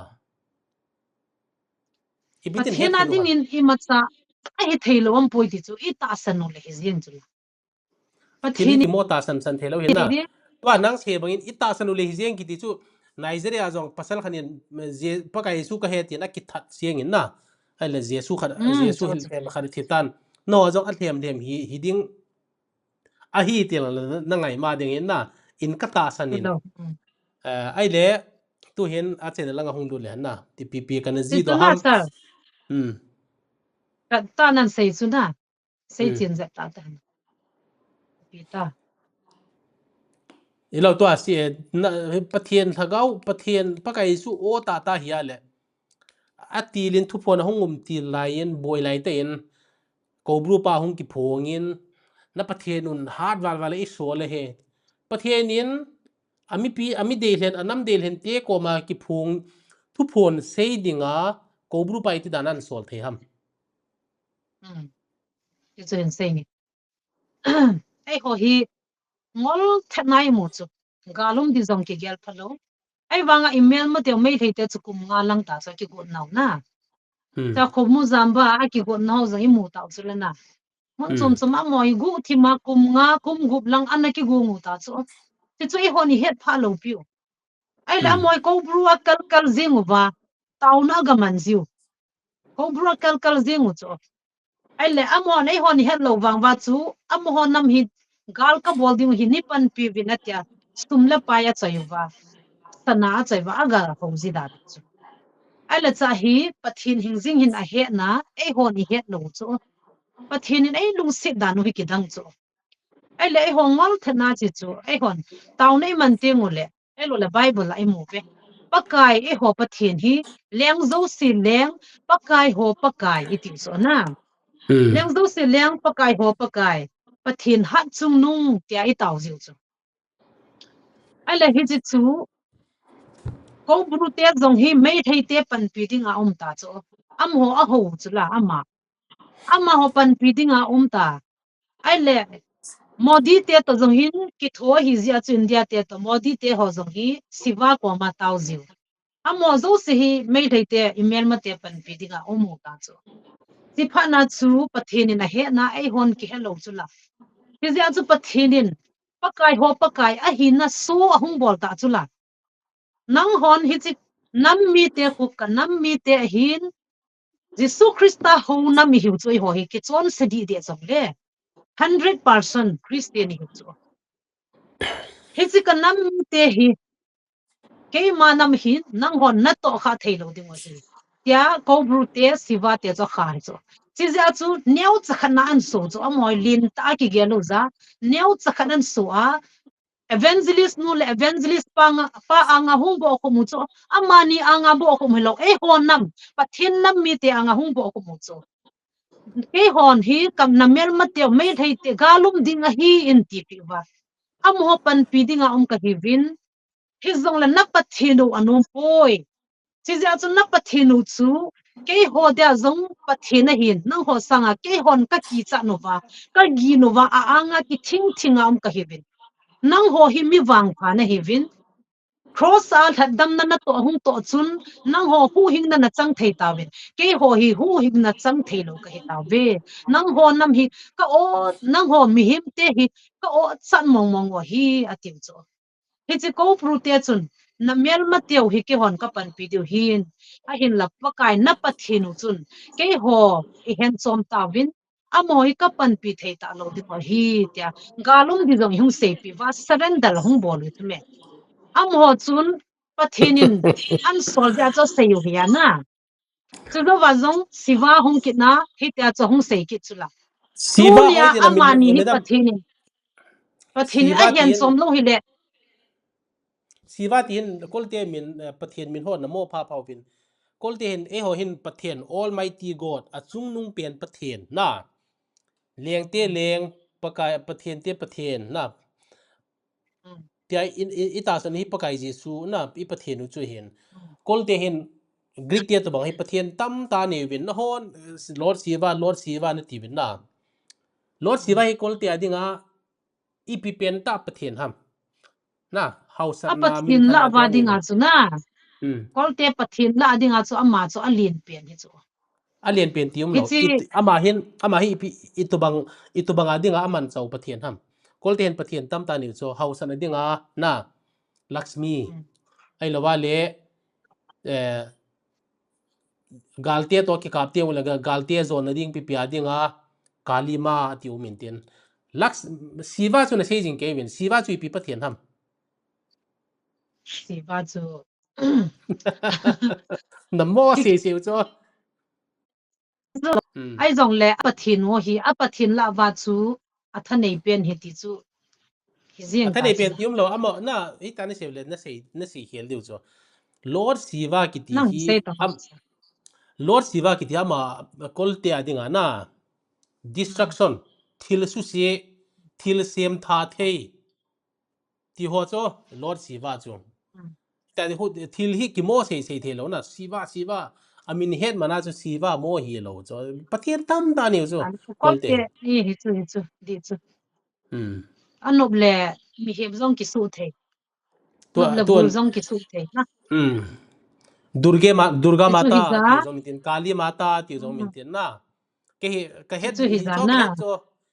sepai ken sunga ken nepali chu la ka chu ha mintin ti ka ha het lo chu nang nan sei chu phai hindu te pathe ni na zo ka sema bangin na zong siwa nan ti ti na ne do ina zo ji pon na hindu ten pathian tam ta ni vin ke nepali la sepai sunga nepali la nom ke hin amon kalima ati hona kalima ko ata sanwin ai si na het hin di vin mabana min na mo lo na di vin na amo hin pathian ani te la brahma ati hona leiset siampa chu brahma lord brahma ti vin Vishnu hele Vishnu ko leiset aveng tu pa ko Vishnu na Shiva chu le thil se ho na thagau phalo ho that tu su se tu thil sem pha tu na aban le ita epitham am ho hi kolte ho hin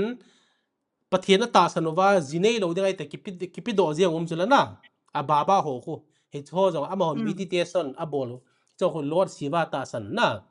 abale lord ganesh atiu saipi no khat ji chula na ai chu ganesh le na hin khwa wang siet na thil phalo na tu ding ho zo se na hi cho ala do the aban le ganesh hi chi na thep na to ki sei pathian na alban lakshmi lord lakshmi ki ti khada nei ki no ven ni chu khoi pe ham ti le hausat na min than na le wang bo na wang phan na pathian abanin saraswati ki khat lord saraswati ki ti khada nei ki no ven ni hi chu le chi na thep na nehnam kan na het hin chi ho chu ki se hi zong la ko he sa la ya hung chu siwa hi ja chu ki sei thu ya na dang chu kho lo ki chu siwa mo tia chu siwa chu pi che ham chin hello cho not siwa a hung ki pon ja chu ki sei ya na chu chu ai le a phai amo a chu chai ding khat pathin nang ho nam hi ki hon amo mel na mel ma teu ka pan pi thei ta lo ding wa hi na pathin vi nin so lo hi ti ja chu tu na am ho a chi zo pha na am ho a sei ding zo se ki sei chai sa pha na chu pathian thagau ta hung ta chu hi chi atias het na thei dinga chu na ประเทศ มี เซตันทะเกาจงประเทศทะเกาตัวบางอินเทตีคนเนเฮ็ดว่าไม่รู้เลยเฮ็ดข้าเราหั่น chu bakan sei di chu hi cho het theina dinga I het theina ding wa hi evangelist nu hi evangelist lo kolgama ano evangelist evangelist kolgama no mi za pathianin chilanga hi to gona nei za chu hi lai khu phung ta hung leng hla lo pi so pathianin so na pan nam da thilo gon chu a hin gui run sa di pha na chu thil zo sian su to cho nek roba zong ko anu oi sunga pa na anaki gon hiya aban evangelist nu chu chilang balden anapi a hin so amin na aminin sei thojeng ti evangelist nu ti chu kapom he tibu kim lo ho ngai lut na balden api pakain aniam nunga ahung nom zia chu tibu kim lo balden apia hi so chan khop khoma chu zo wa pathinin pawal apia thagau gilo le thagau di het theina api chu aile pathina kon hi lo thagau gilo ho chun a khun hi ta bon le thagau gilo ho chun a thu do lo chu mei sa hi chu ke hon jong ka bol lo chu na hi chi mei sa chu thagau gilo ho na thu zo lo chu thagau ta ho chun hi chi chu pathin thagau hi teng la chu na asa ta lo ri chu hi chi chu a ki het theina pathinin anapi masana chu zo wa chu pathin Lord Siva le ko bru hunga chu hita abol la sa han chu kan sei tin chu sa han ni Lord na pan sa tho le Lord si ke ti chu pi da na ngai mau ham chalo hi chilang hi a sei no ke din na ta hin sei chai nge sar ka sei go chu na ka sei go chu kan sei chai da chu ai le chu ama het theina pi zia chu amani awma chu hita bol na sa han chu ai le pathin na sei di so se sei chai pi a sol pha na chu Jesu Christa thagau hunga chu ke na pathino ka hita ya ti pha na cha thamhan jong le pi bolang sa ta lo chu na sa ta lo her khan theina pathina na pi masan han chu hi chi dung zui chu hi chi ni khwa sol ni khwa pa na chu am ho hi khat chang khat lo hi chi robot ko pakai pathin bo se na mana adang ina man ta lo hi chu ai het thei lo zi wa lo si wa ho kau bru ho bo wa I sei we a hi chu ki sei hin na ai le tua nang gel dan in ai chi tua ai ni hung ki ho hin na masai ki ho zo chenan ajing nya na sin si pi ko mana ga chen abani ta ngomin tua hi nang zong Lord Siva ti ham Lord si ke ham khanin muan ko ma ga ki ho lang ga sei che no tian sol ham sol ta lo zen ne nang ma thua na ai lo le ka be ka phung te to thang te ni ti na gel ta ve hung ki sei chen nge ta na ni ti na so na gelam adang I poi na nang he lung thieng ta kan ho pin hin ai le chu ma ba na hin na ma ba na hin tua no ho GMFDI ta san GMFDI ngol pi zeng chin kholam tia amina ki pha zong le mi meithal to vet kop ti o ko amo ko ma ipi thu hil na le vai tha na ti ding ham itaba ki thu hil na na nei bam hung ki siam tha di wa zong ne gin cha nam ti khanin se chom chain cho chu mo a chom ka na wal be se ji wa sei thui da wal be se ja ana ho na wal lo dom in gam tin na su cha wayu anang jiang zong na wal be se chu sa nang chu thu chu minum ta na so ne wa ko so lang ki pan ta ventin wal be se ventin le ke chu tua so ne so la ki pan na hoi all comer ke chu new comer hung lu tha kai ta cho ai le IPP le ki pau min na ta inam sung hi to ai ni ki ho bangin nangin pum ta san ken pum ta ka ta san lo hi zong le kinel ding ita san lo dan ita san dan yung ki ho thei tiang len na sula na mi azi Christian azinu Christian azipa Hindu pathian chom chom ho in sung khana cheng khom the ve ti sula na hi cho hi diu hi thil hoi hin na ana hon zong thing noi lam kai khan mang cha hi chi ta san lo na tiu jong hi thei lo ding ai la ana ho hin gam tin mi warning ball hi leo chun gam tin subo hi leo chun koi ma jong GMFDI khoi kham jong sa lo ding na se set kham jong sa lo ding thi be cha ama chama ko khuwa leng lu dei ta ki koi jiang de hin na hin la mi hin proactive ta pani hin la tiang le mi a se so chu phek te ang ki ko tiang le hin Newton law of motion Newton third law of motion ki thana physics ana kisim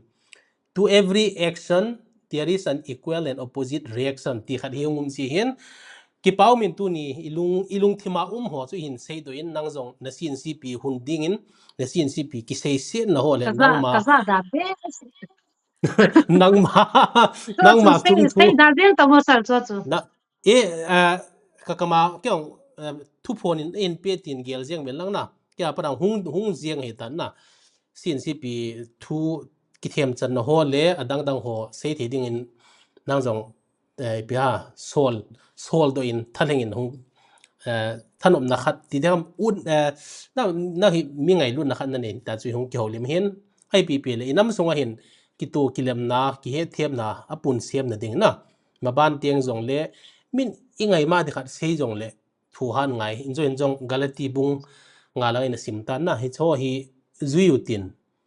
ei ma lungel to mi thu se akiba lo wanga mo lung han ti hi apa chom poi non jong thu phone ta san le ki ta san bilang ata san se ki kho mu win lang la mu win lang nanom no bol jong le chun kho ki salo he mi gi da le chun mi se da le chun ti hi tu nia te nga hin se ke apana ka hin belap nom singjui cho tel ahab na ba ima khara habot ya chu ka hin ha belap hin tin a chena ding in na tu ni ki hona chena ding in na nga ko na ichi ki hona an ngai la ho vai thana thu se khat na hitobang ti nang ma chom chain mi pi te e ni ki hona mi alak laga na ki ngai ding hin nang jong nong min thang che in vai thana thu se khat hin se concluding remarks khat cho ni hin nam mi te ho hin sei nom chu na ma ang wa ho li thia kom hi ka ki pa in ka sei hil ka sei ding lo zong ki za namum de hin ki zong la ngai dan na themu hitin hil zo sei positive langin law hitin ata san lo ho zong ado ata san zong ado hi chun ken kan ta san dan le filum dan chu ka hin sei hin na ma ta ta zong the hi ki zong le chu I sei khom wa na chu I ger khom diu de na chu hung ki sei hi in chu kit le lol hin lo na hi lol hin na dinga kal vi hi ti bangin subject chu tu chung I thil so thilum dan ho zo si hi ZMF dai lang ho hian lang adem lang ho hi zong le so zo si hi e ho dinga kilung tu na tha be zo hung hi han lang e lung gela chu ka gel hi tu hi kum thum hung ring de tan kum hi ti chen nam ngai lu na mi thilonga o khala zung ni ko tha tam ta senga mi pi khuza nang dinga ke dinga inam dinga ap tau hi ki pa pi zo hitin to sonu hitin mi zo se la ki chi zo pon hung pon thovin ki hol lang so hi ki se han lang in zo oi pomoni na se chu adi na chu om nan a hin la kim zo se hung ki pat na he adem ho ji he na ke o ko thang pia ta ko ki khoma pathin wa che ma ki sa he langa dem na thu hum teng la khat ve le he ti zo hi ta hil che no le cha ko na ta he hung ki lang le mi tha te no ba ba hung ki um se ya chun nang ho zong thip ta win lang ki ho zong thip chanin mo bin tin a hung nom hung in tin a hung da hung in tin tua hi bang sia thil na in so pha no wa chu mi tam tan to hi gan theina ka thu chu na on na het lo chu me ni kho khat le ke hon ka to ka bol lu hi I pi ham ti chu na hin het tho diu ka hin sei ho zong na tan la ho zong I pi phya ma na sei sin ho zong ka ma lo hi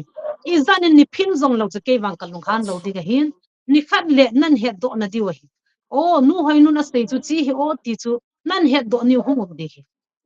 hi zi chun ke ka lung hang po I chanin ni ho si zong lo chun tu chungin ka video viral chung changa hin anom nomini hovin evangelist nu chan otsa ai lo le chan thoke ho thum chu ki ho to a he zo bola I sei phat wa chu ka in ko ti ho zong aza ta bi se alumna a ka chunga hi chan ge chu thu sei u hin na ai la mi zo si hin ke ho hi hit te banga chi mu ta chu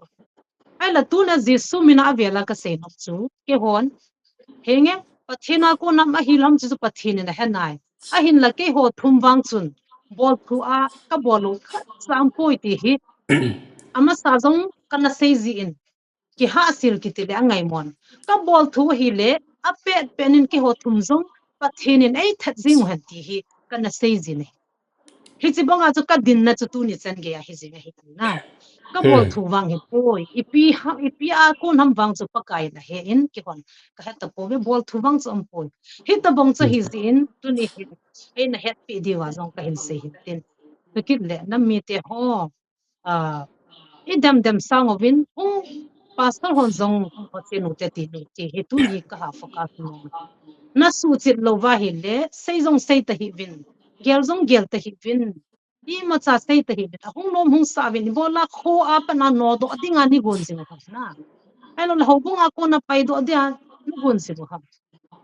he si ki do na hi pi phachu ma me ho da kilung sit ki ngai lu na bui tan na hin so pi khani hi win Christian chi hi win ke ho iti dana thila ho ni tiu ham thila ho hi Bible Old Testament apa na even no le ipiti a ho wam a cha te wa ki thayu chula tham ko po ho chula sex hi chula satan ho omna ke hon hi ta hu ka ho wam tu ni chen gya satani ho chu zan le baro le than mola chi wa nu pahin ko manuwa zula thi sanamewa hi so chu satan ho ki ti chula ke hon iti dana chu satan ka ho diu ham pathin changan ka hu chu hi lai ho ki ko mo ko veleu chun kho sung ho bung sunga ho thua lung lut ngan hi chu me ke ho Bible ku he zu beno don imacha ka lo piu Bible ka he nu Bible to pathin tu to ki tu cha Bible sim khan ka loi ho khan hi tan sei chu nu hoi nu tu ti chan Bible sim bai bola lai ku na chi ham na pa mai be se an ti chu kin ka sei chu chu ti chan Bible sima ba iti dana na simpa o na he thailo ham kin sot ta Bible ka simpa o chu ka het ja ka chi ka kel ngoi ten ka o a he ya ti chu a o he cheng lai ka chi kho mo ba pa kai ka wa chai chu a hung lo zo si o he lo he ka ti nei di poi na ki song le thil chu i kho na le ki he chi ti chu a hin i di chun ki sei se ki dam ta po te ki ngai lu te i bola ho bung le kho a na khumi te na no do go no ham so chu bol po te ki hon thil se tlayang ko ei ti ading ho bung phut do ding denomination chum chi pi ding kai po ve pakain anam dei han te atun do ka taw khom ve na ti za thu pi ni na taw kai po ve atam thei pen in hungin taw khom mu te ti zo he tu ne pakai mina ka hin se hi in ka se kilam le pathen minin ai ngai na mo ve ka ki pa e chan sai te ki pau min tua evangelist nu hoi nu to thangin hin se hi adang dang sangin ke hin ama thu se hi kapom na ta khadom min ipiziham tile kidem to po te ti hin la ama sa pen dingin hito banga taw khom na thil inam sunga ngai lo khat ngai lo hoi lai muna an ngai lo khat thil khan hi atasan lo ding mong hin kidem to na hi ding mong hin na thil hi amasan episode dang jong kana sitan change is a painful process ki khel na ki ti hi a process anara na hin na thili ki mo khel thelo hin na kem zong kana sei chula na sa hi cho hin la nang hi ken kan pa cha na ta kha chu pi ham tele ilungel ki banglo pumin ki holding na no min na hi te bang hin na ma dia nga khan to na hin chin kholo to bangai ta pu mo sa lo dina hi cho hin tin IPP le GMFDI lang ho zong hitin ke kung bo ka ti po adang ho zong son neu zong ga approach lang son national la kharve ki ho limu te ki nielu te ingai dan ki ho limu te ti leu chun da de ham hitan se se na chu download ham nang approach na to nang approach ka de hin aje chu mi khana changa na sei sa la se jeng de na ipiham tha do pa pi ki te ha zo pa chu kam sia min sia le sang kitin ikam thi ma hi le i liwi pan ni ho zo so a ki chai thei ti kan min na he cho hi no hin mi mai chang to na vet ko pai pe min i chan chu lung lo di hen mi pakai jesu sei zui ho hi abin chu koi pen ham ti nang hin dong le mo se khel chu hung ki trol ding hen pakai su hita ading atung langa ki khai be ki kil be le ki akil ablangin na ka keng ban langai ni khai bet ni kil bet wen ti chana mi na se ya no hi mi na a sei sina le het na du sa na he cho hi sei ta lo ding nam pi khan to na ding in ata san hon kita san ni lang ata san hon kita san dai lang hi jong le nam pi pum pi nam pi level amun tin gam tin a ki thang ta mi zo se tong khata hi jin ki ho ziu tin ita san dan ki share to lew hen na zola ki se banga idea ki share to jingu tin lung khan in lengu te ti khanin ti hi tu nei ki hon lim na email topic le email motive hin na hi chanin chai phoni tin tua evangelist pi nu hoi nu ena sema bangin se khel se valom le ki he themutin ki ngai dam to tin nampi khan to na ding hin avel velawng ki ho ki ding thil a situation le a circumstance dung ju ya bana jong poimonam le su hil che ding se che ding ma le ngum to ding hi ti ka hin se to ki hlonin tu ne ding hi chanin ki chai potan tin muntina nu hoi nu to khong keulim naw an ngai ho zo se na bonun chi bai le mang pha ki pau me madam Ke pa es. Okay.